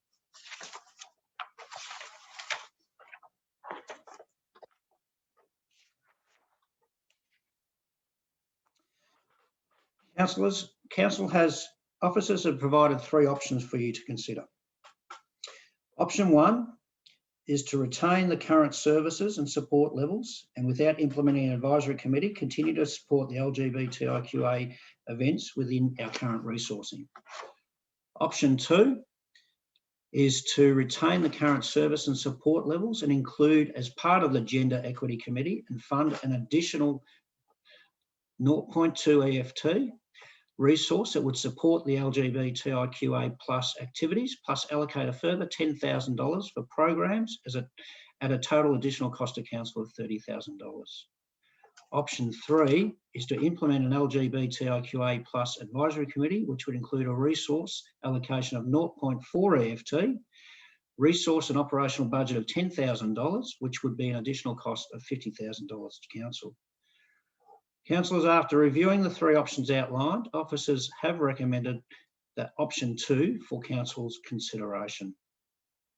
And that officer's recommendation, councillors, again, is that council retains the current service and support levels and include as part of the Gender Equity Committee and fund an additional 0.2 EFT resource that would support the LGBTIQA+ activities, plus allocate a further $10,000 for programs at a total additional cost to council of $30,000.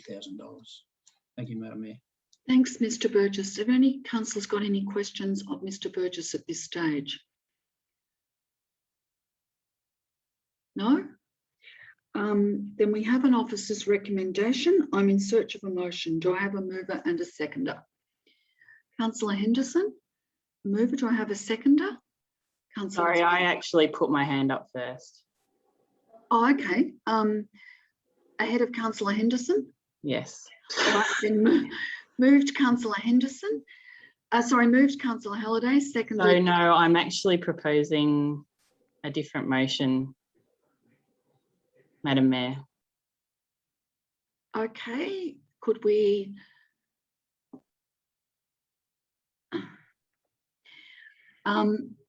So that council establishes an LGBTIQA+ advisory committee of council, allocates an officer resource of 0.4 FTE, an operational budget of $10,000, notes that the total cost of the implementation of the committee would be an additional cost of $50,000 annually. Yes, so that's what I'm moving. Thank you, Madam Mayor. And thank you, Kristen, for putting that on the screen.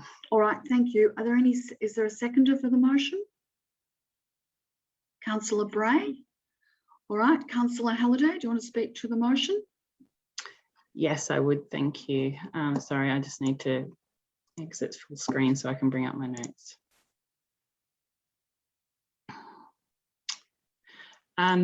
Okay, so this motion that I'm proposing is option 3 for anyone who isn't aware of that.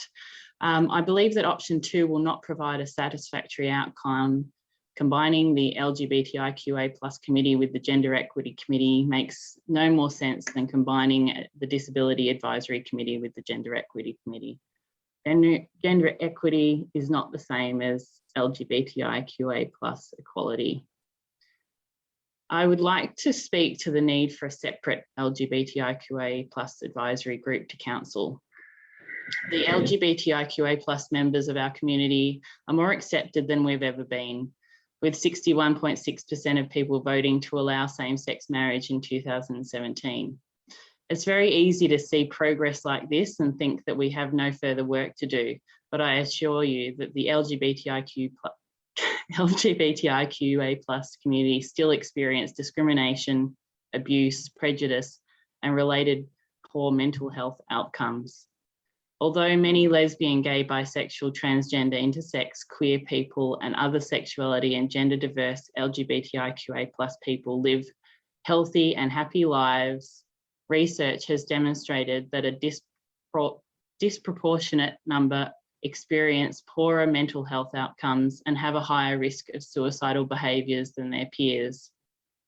Suicide attempts in our young people aged 16 to 17 in the general population is 3.8%. In comparison, in the LGBTI young people in the same age group, it's 11%. Further to this, 48% of transgender and gender diverse young people aged 14 to 25 have attempted suicide in their lifetime, and 79.7% of this group have self-harmed. 77.6% of bisexuals have had suicidal thoughts in comparison to 13.3% in the general population. Compared to the general population, LGBTIQA+ people are 6 times more likely to be diagnosed with depression and 3 times more likely to be diagnosed with anxiety. This advisory committee is a much needed addition to council, which will help council support this vulnerable minority group, help direct council services to where they are most needed, and help work towards equality for all genders and sexualities across our shire. Thank you very much, and I hope my colleagues will support this motion. Thank you, Councillor Halliday, and thank you for sticking to time. Councillor Bray? Thank you, Madam Mayor. I support Councillor Halliday's motion. I won't go into too much detail. I think she summed that up pretty well, but I just want to note that the difference between option 2, which was to merge the LGBTIQ+ advisory group in with the gender equity group, to option 3, which is the motion that Councillor Halliday has put on the table, is a difference of $20,000. So for the sake of an extra $20,000 to have a separate advisory group, to meet the needs of this particular needs of this group in our community, I feel is a valuable investment. Thank you, Councillor Bray. Does any other councillor wish to speak to the motion? Councillor Dryly, then Councillor Henderson. Councillor Dryly. Thanks, Madam Mayor. Yes, I too am supportive of this motion. As Councillor Halliday has pointed out, the statistics do speak for themselves in this case. And also that, as Councillor Bray has mentioned, that cost is an issue. It is an extra $20,000 equity in our society. I'm getting an unstable connection warning. Can you still hear me? And the move to greater equality in our community, and that some groups do not have equality, and that to achieve that sense of equality is to raise them up and to give them a greater representation. And in this case, I think that's appropriate given the level of representation in our community, and also that we need to be leading in this area as a community, given the resources that we're already putting towards this, and the celebration of the LGBTIQA+ community. I think that the separation of the committee is appropriate, given the reasons that Councillor Halliday has mentioned. However, I'm interested to see how, more broadly, this issue of equity can be discussed and brought to the table in different ways, and down the track, looking at other communities and how we can be more inclusive within different groups and in different areas. So I'm supportive of this motion. Thank you, Councillor Dryly. Any other councillor wish to speak to the motion? Councillor Henderson, I think you did. Yes, Madam Mayor, I actually oppose the setting up of a separate committee and foreshadow that if this motion is defeated, unlikely, but that I would be moving the officer's recommendation. And I don't do this out of any disbelief of anything that Councillor Halliday has said. In fact, I'm very supportive of the minorities, and 7% is a minority in our community. However, I've sat here and watched arguments for disbanding our Agricultural Advisory Committee, we've got many farmers, and a very important thing, and we hear how much the contribution is. Well, it's hundreds of millions of dollars in the case of our farming community. They've got all sorts of mental health issues as well. And yet we don't have a committee for our farming community. But we do allocate $100,000 if we pass this to a 7% part of our community. And I do commend Councillor Halliday for raising the issue and being upfront about the real problems. I don't see how this committee is going to achieve what we want. I think we should be inclusive of everybody. In fact, I've been on many committees, and I notice our advisory committees throughout the Shire have all of those sorts of people on there, and never ever discriminated against. And so I can't see from a discriminatory point of view that happens, but I do take on board Councillor Halliday's point. I think we can do it by allocating a better resource within the Gender Equity Committee, and I do think we need to do that. But I just see that we can get a bit out of hand with it. So I oppose it, Madam Mayor. Thank you, Councillor Henderson. I was seeing if any other councillor wishes to speak to the motion. Does anyone else wish to speak against the motion? Councillor Halliday, do you have a right of reply to Councillor Henderson's comments? Do you wish to take that? I just thought I might quickly say that it's really lovely that you've experienced such great inclusion, Don, but in Clunes, the rainbow flag was pulled down and burnt during the yes vote. And then it was pulled down again and defecated on, and people have been abused in the main street. So we're not quite there yet, but it is improving, as I said. Thank you. Thanks, Councillor Halliday, and thank you all councillors. Ms. Fort, can I ask you to put the motion up again, please, on the screen, just so people are aware of what they're voting for? So this is the motion that Council establish an LGBTIQA+ advisory committee of council, allocates an officer resource of 0.4 FTE, an operational budget of $10,000, and notes that the total cost of the implementation of the LGBTIQA+ advisory committee would total to an additional cost of $50,000 annually. Thanks, Ms. Fort. Could you take it down now so I can see who's voting? All right, so that's the motion. Can I have all those in favour, please? Okay, so there's Councillor Simpson, Councillor Bray, Councillor Halliday, Councillor Dryley, and myself. Councillor Hewitt, those against? Councillor Hood and Councillor Henderson. So the motion is carried. Thank you, councillors.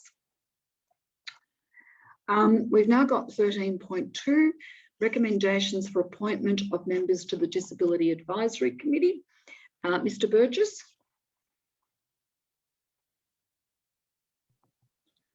Thank you, Madam Mayor. The Councillors, the Disability Access and Inclusion Plan 2018-22 was adopted by Council in June 2018. The Disability Advisory Committee was created in October of that year. Membership represents all sectors of the community who have personal lived experience with peoples with disability to provide council with live experience advice, information and advocacy to create a more socially inclusive and accessible environment for people with disability, their family and carers. Currently, there are 7 Disability Advisory Committee members and 3 vacant positions. Sorry, councillors, bear with me one moment.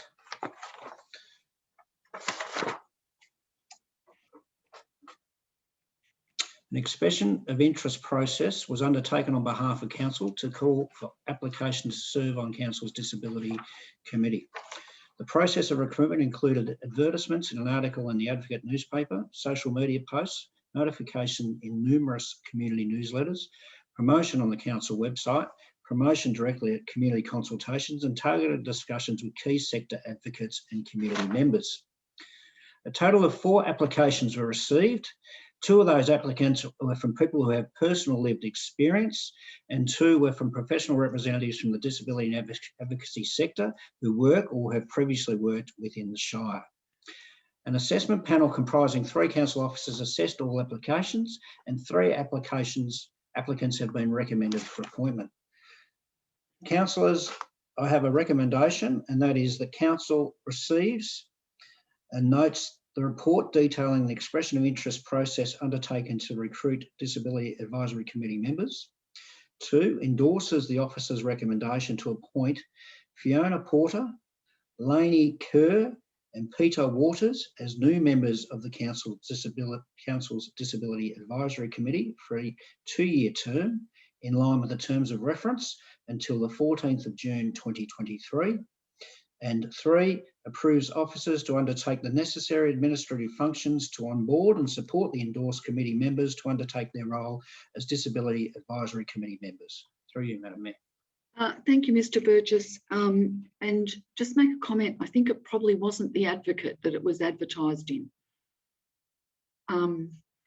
But anyway, does anyone have any questions of Mr. Burgess? On this matter? No, then I'm in search of a motion. Do I have a mover and a seconder? Moved Councillor Henderson, seconded Councillor Halliday. Councillor Henderson, do you wish to speak to the motion? I do, Madam Mayor, and I think that we have many disabled people, sadly, in our community. Some through age. We've got an ageing population, and as people age, they naturally get disabilities, and we also have many people who are ill, and I'm not sure what that percentage is, but I think this Disability Advisory Committee is a very important one. I've had previous experience of some of the people who we're appointing onto that committee, and I believe that they are very committed people. And I don't know all of them, but to put their hand up is an admirable thing in support of the people who are suffering disabilities. And there's many sorts of disabilities in our community, be they mental, be they visual impairment or hearing, or whatever, access. It's a big thing for our community to look after those people. And as you walk along the street, you can see some of the disregard that particularly some of our shopkeepers, not all, have for disabled people. And I think I commend this to my colleagues. Thank you. Thanks, Councillor Henderson. Councillor Halliday. This is a very important group. Don, it's 18% of our community that's disabled. And yes, very important minority group, and I'm very pleased that we've got a group such as this and that we have the interest from the community to be part of it. So yeah, very much in support of the motion. Thanks, Councillor Halliday. Does any other councillor wish to speak to the motion? Councillor Dryling. Thank you, Madam Mayor. Again, just reiterating comments around equity and access, and that how important this group is, and just welcome the new members who've been nominated here to this group, and to our council being active and supportive of initiatives coming from this advisory panel wherever we can. Thank you, Councillor Dryling. Is there any other councillor wish to speak to this? Anyone wish to speak against the motion? In which case I'll put it as read by Mr. Burgess. All those in favour, raise their hand. Councillor Henderson, Councillor Hood, Councillor Simpson, Councillor Bray, Councillor Halliday, Councillor Dryling and myself, Councillor Hewitt. So the motion is carried, and I would like to thank and congratulate the three new members of the Disability Advisory Committee, Fiona Porter, Lainey Kerr, Peter Waters, and like Councillor Henderson, I know at least two of them, and they will be very fine role models and participants in this important committee. Item 13.3, the Community Grants Program, 2020 to 2021, round 4. Mr. Burgess. I think, is this the one, Councillor Dryling, you have a conflict of interest on? You need to unmute yourself. Yes, I do. Would this be an appropriate time for you to leave the meeting?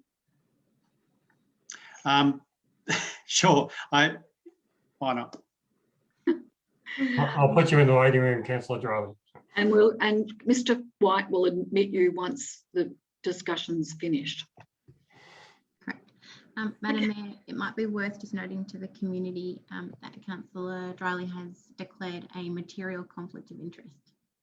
Yes, thank you. Thank you, Ms. Fort. For those of you who are wondering why Councillor Dryling has left the meeting, he has a material conflict of interest in two, I think, groups who are perhaps being recommended for funding. Mr. Burgess. Thank you, Madam Mayor, and I duly note your comments in relation to Advocate. I'll look at that one.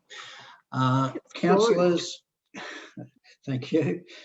Councillors, the Community Grants Program 2020-2021 aligns with the Council's plan to support the strength and resilience of our community.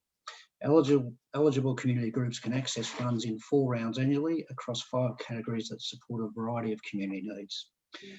Councillors, I bring your attention to the fact that at the ordinary meeting of Council held on the 20th of April 2021, Council resolved that the community grant funds remaining, now totalling $8,924.05, be combined and made available for all successful round 4 applications in any category.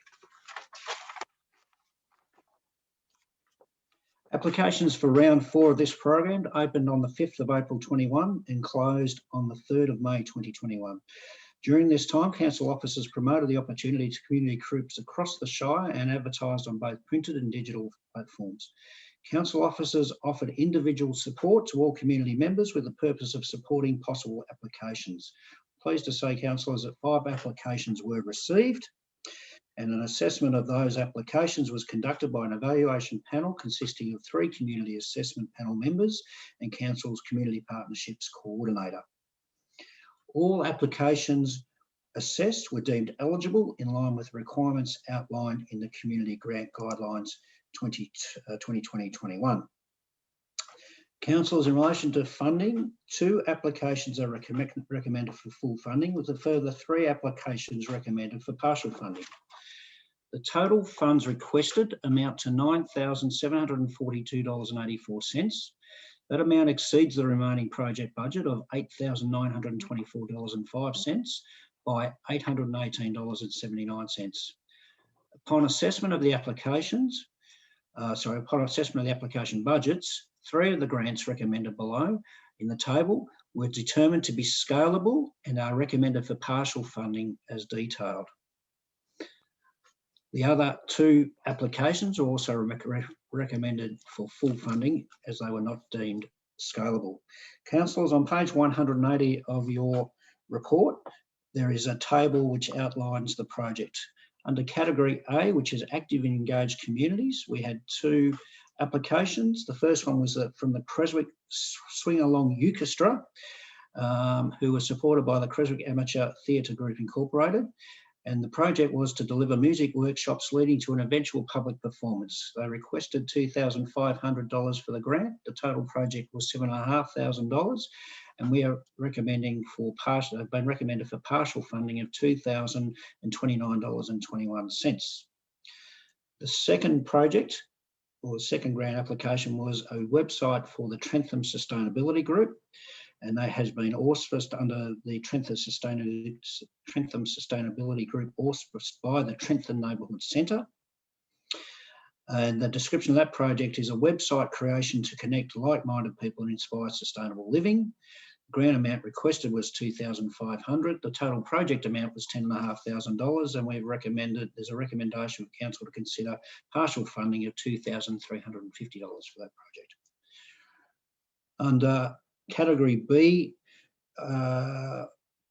criteria, which is the quality community infrastructure, we have a project which is an essential small equipment for St John's Ambulance Australia Dalesford Division, with the community group being the St John's Ambulance Australia Victoria Incorporated, and that project is for IT equipment to support volunteer training and first aid support in our community.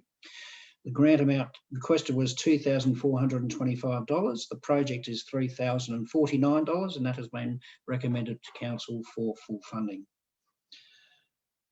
The next one was a small equipment purchases for the Pavilion Arts and Sustainability Incorporated.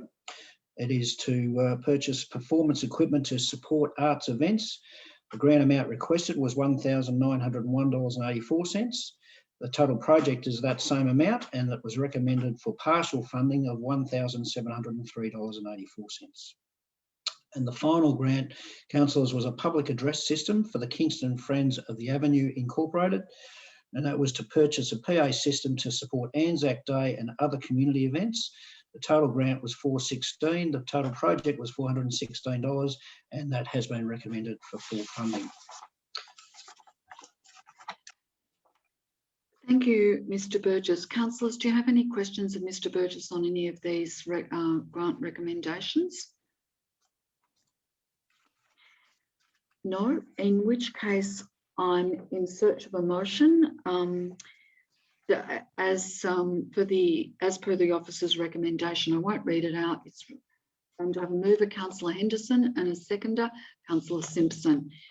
Councillor Henderson, do you wish to speak to the motion?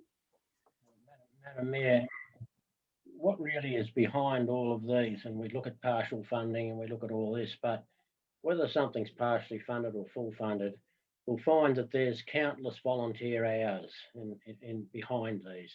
When we look at our community groups who are really doing things for the community, there's a lot of people who are not paid. They're out there giving of their time and energy, and the smallest thing we can do is give them some funding to assist them.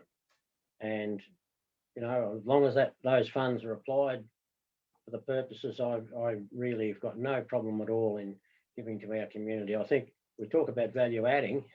This is, you know, the volunteer hours that are added is just phenomenal. So I commend all of these, and applaud the people who've made the applications.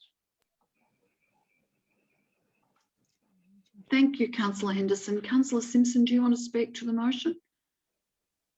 No, thank you, Madam Mayor. Does anyone else want to speak to the motion? Councillor Bray. Thank you, Madam Mayor. I agree with Councillor Henderson that when council gives money to small community groups to run events and programs, it is money well spent. These community groups really know their community, their market. They know how to bring value and rich events and experiences to the community. And so for the council to be able to support these kinds of grants is a way for council to deliver tenfold on the investment that we're putting out there. So I'm very happy to support these grants. Thank you, Councillor Bray. Any other councillor want to speak to it? Anyone want to speak against it? In which case I'll put the motion as read by and explained by Mr. Burgess. All those in favour? That's Councillor Henderson, Councillor Bray, Councillor Halliday, Councillor Hood, Councillor Simpson and myself, Councillor Hewitt. So the motion is carried. And Mr. White, Councillor Dryly could be readmitted to the meeting. Madam Mayor, it's my understanding that Councillor Dryly has another conflict in the next item. Is that correct? He didn't say that at the beginning of the meeting. He just said the community grants, unless he also meant the biodiversity grant. Yeah, I believe that he has a conflict as well in the biodiversity grant. So if he stays out of this part of the meeting and then readmit him once the motion's moved. All right, thank you, Ms. Fort. Perhaps that's what he meant, both lots of grants. 14.1, the 2020-2021 Biodiversity Grant Program. Recommendations for funding. Mr. Lucas. Thank you, Madam Mayor. And just on the back of Councillor's comments around the value add and the leveraging with community support on community grant programs and how positive, and it is for our biodiversity grants program, which is an action that comes out of our biodiversity strategy 2018 to 2021. The Community Biodiversity Grant Program is an annual program that provides community groups with support to conduct works that protect and enhance the Shire's biodiversity and further the objectives in our own biodiversity strategy. In the 2021 budget, there is an allocation of $24,000 for this program, and there are guidelines that allow individual funding applications up to $5,000.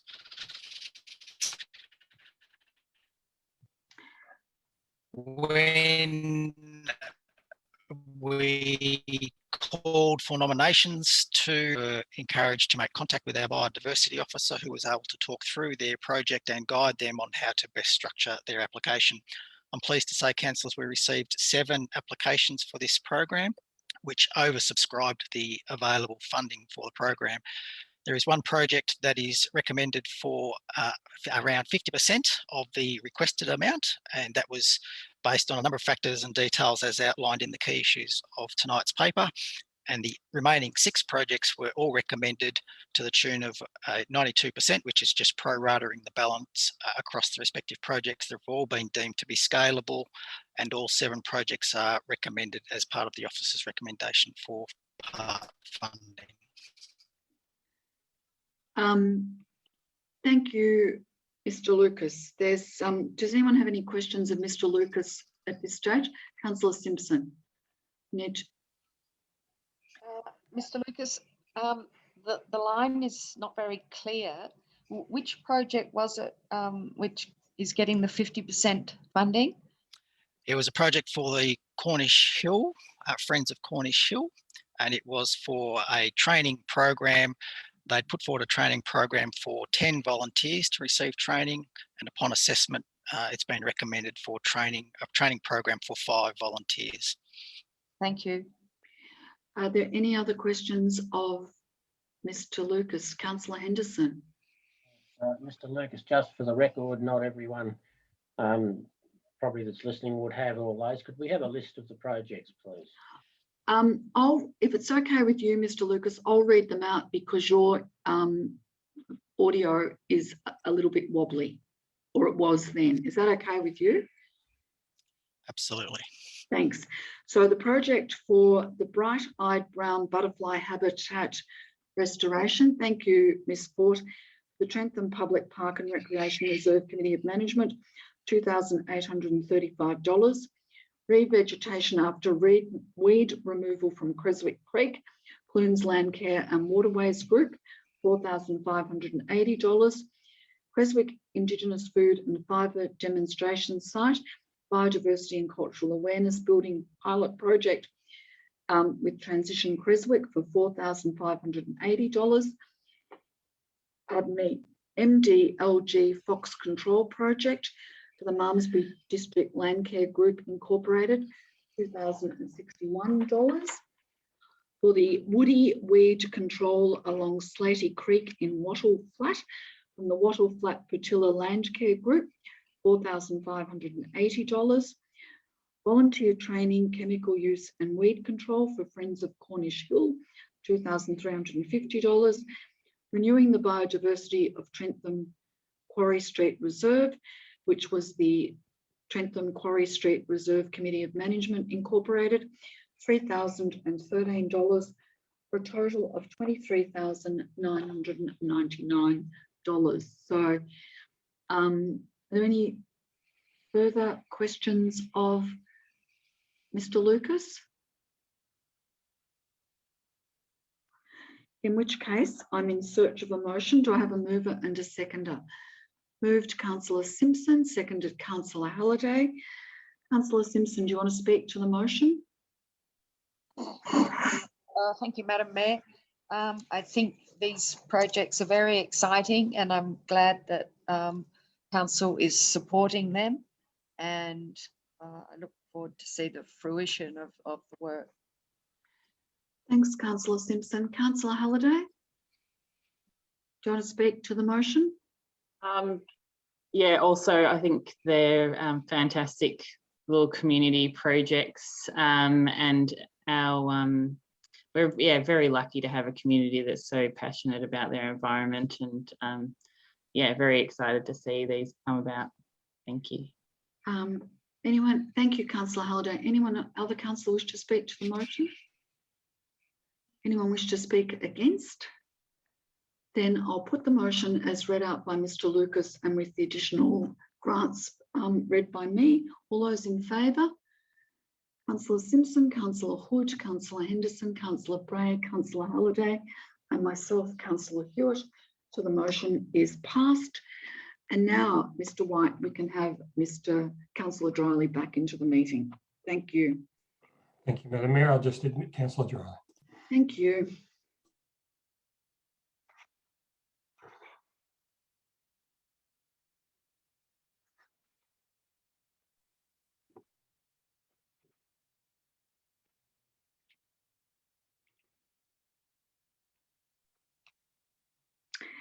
Welcome back, Councillor Dryley, and I'll just advise you that in both items that you had a conflict in, Council approve the officer's recommendations as written. Item 15.1, financial report for the period ending the 31st of March 2021. Again, Mr. Burgess, you're going to introduce the report. Thank you, Madam Mayor. Councillors, this report and the supporting attachments provide information on Council's financial performance for the period 1 July 2020 to the 30th of March 2021. The purpose of the report, combined with those attachments, is to provide assurance that Council is prudently managing its financials in an open and transparent way to meet the requirements of the Local Government Act 2020.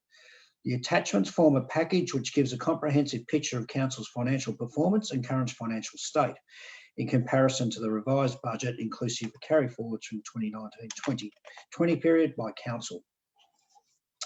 The results in the first half of the financial year were impacted by the supports that Council has put in place in response to the COVID-19 pandemic, which are in addition to those restrictions that have been forced on Council and had on the operations of the Council itself. The operating environment is continuing to return to normal, and the return of staff to the office has enabled the provision of almost all of our normal or usual services and an increase in the delivery of capital and operating projects. The main items that I would call out for councillors to note at the end of this quarter are that the capital and operating projects reports are now being compared to the mid-year budget, which had significant adjustments due to the cancellation or deferral of projects as determined by Council. Year-to-date capital works expenditure increased by $2.828 million to $6.582 million during the quarter. This increase in activity has continued through April, with the year-to-date spend increasing to $7.815 million as at the 8th of May. It is projected that the capital expenditure will exceed $10 million by the end of the financial year. Cash holdings have decreased by $1.64 million during the quarter as project activity increases. While the trend of increased project spend will continue into Q4, this is generally offset by the receipt of grant funding from the Victorian Grants Commission, which equates to approximately $2.5 million based on previous years. Trade and other receivables, which were higher than at the same time last year by $1.86 million at the end of December, are now only $653,000 higher at the same time last year. This has been impacted by the payment of a large invoice relating to Working for Victoria program and also the receipt of rates from residents as the post-COVID normal is established. With the end of the interest-free period on rates arrears ending at the end of June, it is expected that this variance will decrease further during the final quarter of the year. Councillors, council officers will remain flexible and agile in the management of their forecasts while responding in the best interests of the community. There are no community engagement implications associated with this report, councillors. However, the operating and capital works reports, once noted by Council, will be made publicly available on the Council website. Councillors, I do have a recommendation for you to consider, and that is that Council notes the financial position and performance for the 9 months ending 31 of March 2021, notes the operating and capital works project reports effective 31 March of 2021, and also notes that the operating and capital works project reports will be placed on Council's website. Thank you, Madam Mayor.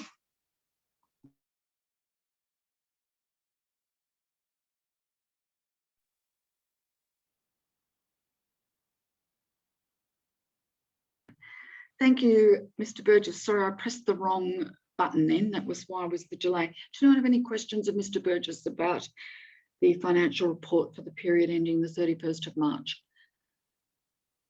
Any questions? Councillor Bray? Thank you, Madam Mayor. Just one quick question, Mr. Burgess. Perhaps you could explain, given that we are in June, why we are receiving a report for the 31st of March. Just explain why that time frame seems a bit out. Yes, thanks very much, Madam Mayor. Thank you for your question, Councillor Bray.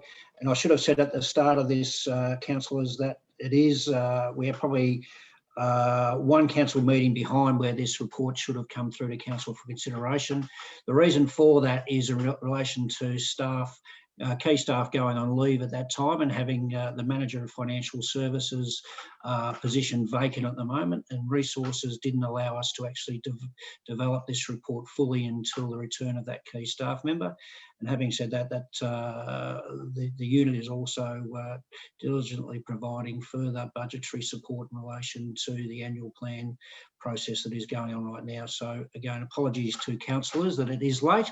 We certainly recognise that, and we don't want that to occur, and that we're working very diligently to ensure that the next report is on time.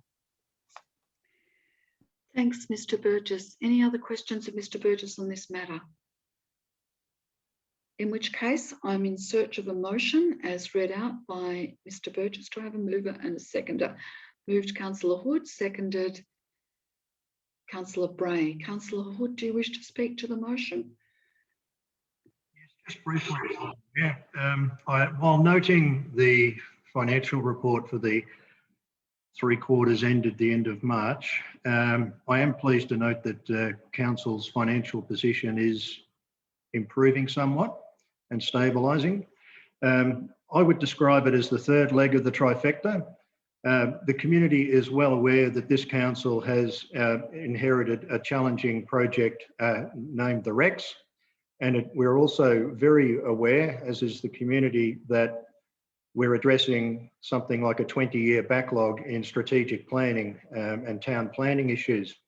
And the third leg is Council's financial position and the challenges that that represents. And I will note that this council took some tough decisions and some strategic decisions a few months ago to cancel some projects and defer others in order to improve our financial position. And that is proving to have been the right thing to do. And obviously we're currently working hard on our next year's budget and the long-term view. So I note that improvements are being made, not only by council, but by council officers as well. But I do note that the community ought to be aware that we face some quite significant financial challenges in order to deliver the services that the community expects. Thank you, Madam Mayor. Thank you, Councillor Hood. Councillor Bray, do you want to speak to the motion? No. Does any other councillor wish to speak to the motion? Does anyone wish? Yeah, Councillor Simpson.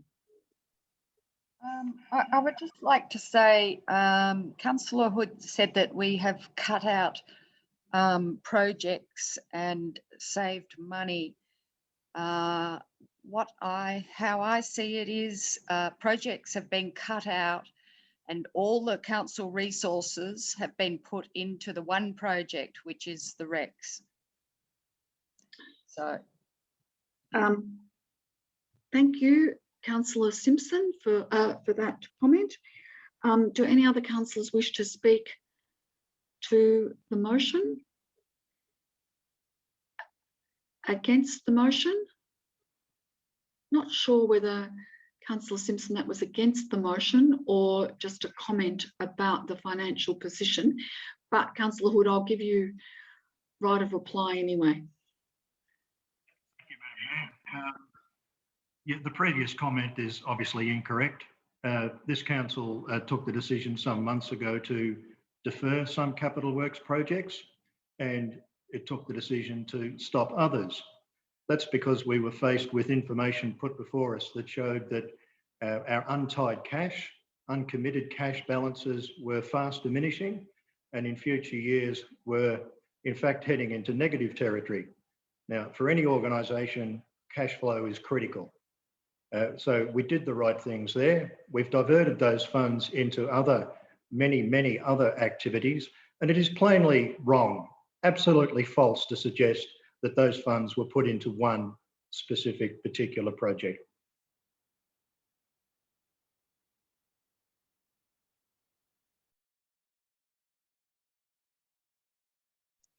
Madam Mayor, you are muted. Thank you. I keep doing it because I'm trying to stop the feedback. The officer's recommendation, that, which I'll put now, that council notes the financial position and performance for the 9 months ending the 31st of March, notes the operating and capital works project reports effective 31st of March 2021, and notes that the operating and capital works project reports will be placed on council's website. Those in favour? Raise your hand, please. Councillor Henderson, Councillor Hood, Councillor Simpson, Councillor Dryelly, Councillor Halliday, Councillor Bray and myself, Councillor Hewitt. So the motion is carried. Item 15.2 is the appointment of the Independent Audit and Risk Committee members by Council. And I'd like to introduce Ms. Kristen Fort, the Manager of Governance and Risk, to introduce the report. Ms. Fort. Thank you, councillors, and through you, Madam Mayor. The Hepburn Shire Council Audit and Risk Committee, as you know, was established pursuant to Section 53 of the Local Government Act 2020 when that piece of law came into effect last year. The Audit and Risk Committee worked towards an Audit and Risk Committee Charter and an adopted Audit and Risk Committee Work Plan. The Audit and Risk Committee Charter provides for Section 4, which is around membership and tenure. And the Charter states that a committee must comprise of a majority of members who are not councillors of the council and appointed by council. The total membership must be 6 members, so 2 councillor delegates and 4 independent committee members. Independent members will be appointed for a 4-year period after a public advertisement period has been undertaken.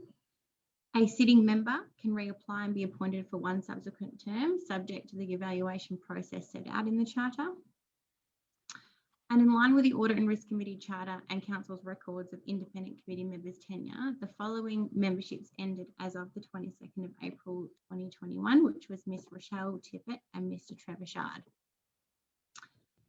So in line with this, as such, a recruitment campaign was undertaken from the 12th of May to the 26th of May 2021. And officers prepared a whole host of documentation for a SEEK recruitment campaign, which was launched, Facebook posts, LinkedIn posts, website development that included a detailed information pack for prospective candidates. The vision was to really attract some high caliber and really professional risk management experienced professionals, those that had public sector experience and understanding of financial control. Council received 12 applications, all of whom were really high calibre, and prepared the relevant documentation for the panel to consider. So for Council and the community's indulgence, the panel was established and consisted of 2 councillor delegates, being the Mayor, Councillor Hewitt, and the Deputy Mayor, Councillor Hood, and the CEO, Mr. Bradley Thomas, and myself as the Manager Governance and Risk, who's the officer and responsible for the oversight of the Audit and Risk Committee. As a panel, we had the opportunity to review the applications, and then we had a meeting on Monday, the 31st of May, to collectively shortlist, which was successfully undertaken, and we were all in agreement with the preferred candidates to interview.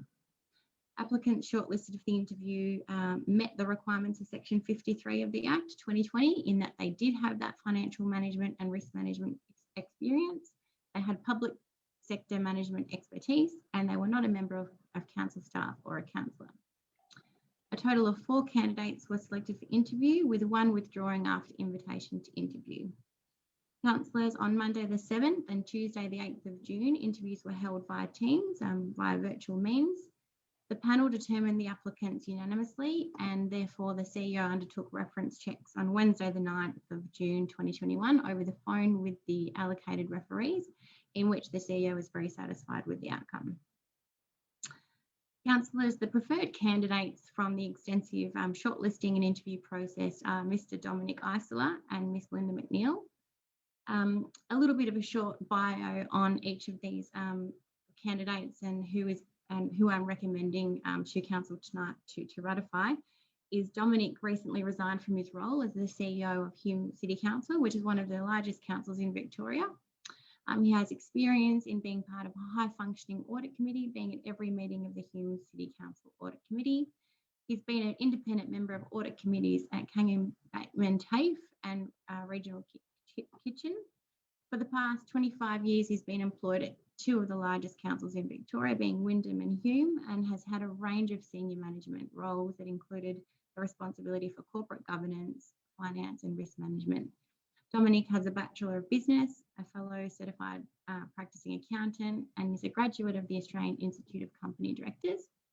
And Linda McNeil, and mind you, this is in no particular order in terms of our preference. It's just I mentioned Dominic first and Linda second. Linda is currently a board member for Meldon Hospital, and she's an independent member and chair on the risk committees of the Department of Environment, Land, Water and Planning, Commissioner for Environment and Sustainability, the City of Ballarat, which is a local government agency, as we know, Mount Alexander Shire, another local government agency, and Maryborough District Health Services. Her qualifications include she's a certified practicing risk manager with the risk management. She is a part of the Institute of Australasia and a licensed ISO lead auditor. And she holds a bachelor degree in business entrepreneurship, supporting her strong financial analysis skills. Councillors, as such, I commend the officer's recommendation before you tonight, which is that council receive and note the officer report detailing the recruitment campaign, the shortlisting and the interview process that was undertaken for 2 independent committee members to the Hepburn Shire Audit and Risk Committee, endorse the panel's recommendation to appoint, and in no particular order, Mr. Dominic Isola and Ms. Linda McNeil to the Audit and Risk Committee in accordance with the Audit and Risk Committee Charter.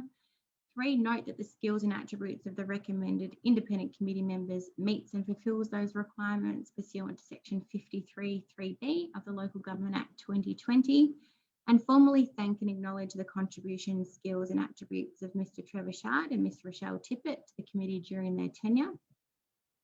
And 5, approve officers to undertake the necessary administrative functions to onboard and support the endorsed independent committee members to the Audit and Risk Committee accordingly, and approve and support the Audit and Risk Committee to nominate a temporary chairperson for the June the 28th Audit and Risk Committee meeting, and note that a report will come back to Council at a future meeting with a recommendation for a chairperson for the remainder of the 2021 calendar year. Thank you, Madam Mayor. Thanks, Ms. Fort. Does any councillors have any questions of Ms. Fort about either the recommended appointments or the process? No? Well, then I'm in search of a motion. Do I have a move? I moved Councillor Bray, seconded Councillor Henderson. Oh, sorry, you had a question. I didn't get my hand kept quick enough. Yeah. Madam Mayor, my only question is, thank you, Ms. Fort, for that report. And it does sound like we've got some high caliber applicants. My only question is, are these applicants local to our Hepburn Shire or surrounding area? Thank you, Councillor Bray, and through you, Madam Mayor. Linda McNeil is from Castlemaine and has quite extensive family across the region. Mr. Dominic Isola is Melbourne-based, however, regularly supports the Hepburn Shire community, and one of his first auditor roles was at the Hepburn Shire Council many moons ago, so has an affiliation and really wants to contribute to the Shire. Are there any further questions of Ms. Fort? No, in which case I'm in search of a motion. Do I have a mover, Councillor Henderson, and a seconder, Councillor Hood? Councillor Henderson, do you want to speak to the motion? No? Thank you. No. Councillor Hood? Do you want to speak to the motion?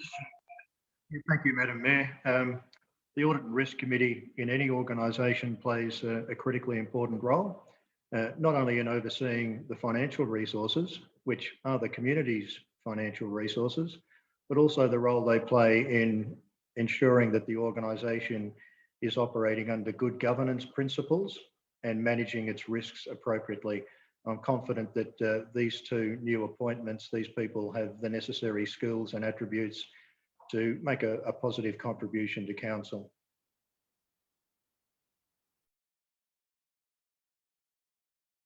Sorry, thanks, Councillor Hood. Does anyone else want to speak to the motion? Anyone else want to speak against the motion? In which case I'll put the motion as read out by Ms. Fort.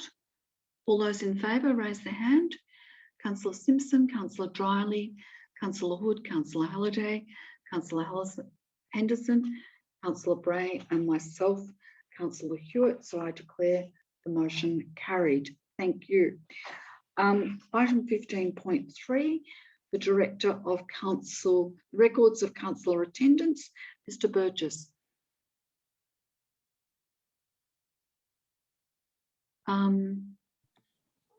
Sorry, Madam Mayor, finding my way back into the room. Yeah. Councillors, the purpose of this report is for Council to receive and note records of councillor attendance, formerly known as Assembly of Councillors Records, required to be presented under the provisions of the Local Government Act 1989. To fulfil this requirement and promote transparency, records of council attendance are kept and brought to council for noting as attached. Councillors, on page 230 of your report, the following records of council attendance have been reported. 4th of May 2021, councillor ad hoc discussion in the council chamber. The 11th of May 2021, CEO recruitment discussion in the council chamber. The 11th of May 2021, councillor briefing in the council chamber. I note these are all in the council chamber, councillors. The 18th of May 2021, pre-council meeting and briefing. Sorry, pre-council meeting briefing. The 25th of May 21, a councillor briefing. The 1st of June 2021, a councillor briefing. The 7th of June 2021, councillor ad hoc briefing, and 8th of June 2021, a councillor briefing, which was actually virtual. The officer's recommendation, councillors, is that council receives and notes the records of councillor attendance as detailed in the report. Thank you, Madam Mayor. Thanks, Mr. Burgess. Are there any questions of Mr. Burgess on this matter? In which case, I'm in search of a motion. Do I have a mover and a seconder? Moved Councillor Simpson, seconded Councillor Dryly. Councillor Simpson, do you want to speak to the motion? If you could just unmute yourself. Sorry, Madam Mayor. No, I don't. Thank you, Madam Mayor. Councillor Dryly? No, thank you, Madam Mayor. Any other councillor want to speak to the motion? Any councillor want to speak against the motion? All those, as I put the motion, all those in favour, raise your hand. Councillor Dryly, Councillor Simpson, Councillor Wood, Councillor Halliday, Councillor Bray, Councillor Henderson and myself, Councillor Hewitt. Thank you, Mr. Burgess. Item 16.1, closure of the meeting to members of the public. Councillors, I acknowledge that there is a confidential matter that Council will need to consider tonight, outlined in the confidential ordinary Council meeting agenda for the 20th of April 2021. Councillors, I'm seeking a motion to close the meeting to the public pursuant to section 66(2)(a) of the Local Government Act 2020. Please note that should a motion be carried to move the meeting into confidential, then the meeting will cease to be live streamed and this meeting will no longer be available for the community to view and or record. Councillors, I'm now seeking a mover and a seconder to move the motion to close the meeting to the public. I'll read out the recommendation that in accordance with section 66(1) and 66(2)(a) of the Local Government Act 2020, the meeting to be closed to members of the public for the consideration of the following confidential items. Hepburn Hub at the Rex, confidential June update. This agenda item is determined to be confidential information for the purposes of section 3(1)(g) of the Local Government Act 2020. Because it's a private commercial information, being information provided by a business, commercial or financial undertaking that relates to trade secrets, or if released would unreasonably expose the business, commercial or financial undertaking to disadvantage. This ground applies because the agenda concerns the details of a contractual and commercial negotiations and would, if prematurely released, diminish the strength of Council's positions in these negations and unreasonably expose the business, commercial or financial undertaking disadvantage. Do I have a mover? Councillor Bray. Do I move a motion, please, Madam Mayor? Yes, and do I have I move the motion that we accept the recommendation before us, but also 2 additional points, that we extend the meeting beyond 9 p.m. Well, I was going to do that when we went into confidential. All right, that's fine. So got to move. Can I have? So you'll move the recommendation, Councillor Simpson. Your seconder. Yes. So, Councillor Bray, do you want to speak to the motion? No, thank you, Madam Mayor. It's self-explanatory. Councillor Simpson. No, thank you, Madam Mayor. Does anyone else want to speak to it or against it? In which case I'll put the motion. All those in favour? Councillor Simpson, Councillor Dryly, Councillor Halliday, Councillor Hood, Councillor Henderson, Councillor Bray and myself, Councillor Hewitt. So the meeting's carried. I'll just inform the public now that this, because of moving into confidential, this will be the end of live streaming and the end of recording. However, the public will be made aware of whatever the decision was that council made as a consequence of the meeting as soon as possible. There will be no further, the council meeting has now ended to the public, and it will not come back on live streaming for Facebook. Again, I would like to thank my councillors for participating, my fellow councillors for participating. I'd like to thank the community members who spoke to us about various topics tonight. And I would also like to thank any of the community who are watching the live stream for your participation and interest. Thank you. Mr. White will now stop the live streaming. Thank you, Madam Mayor.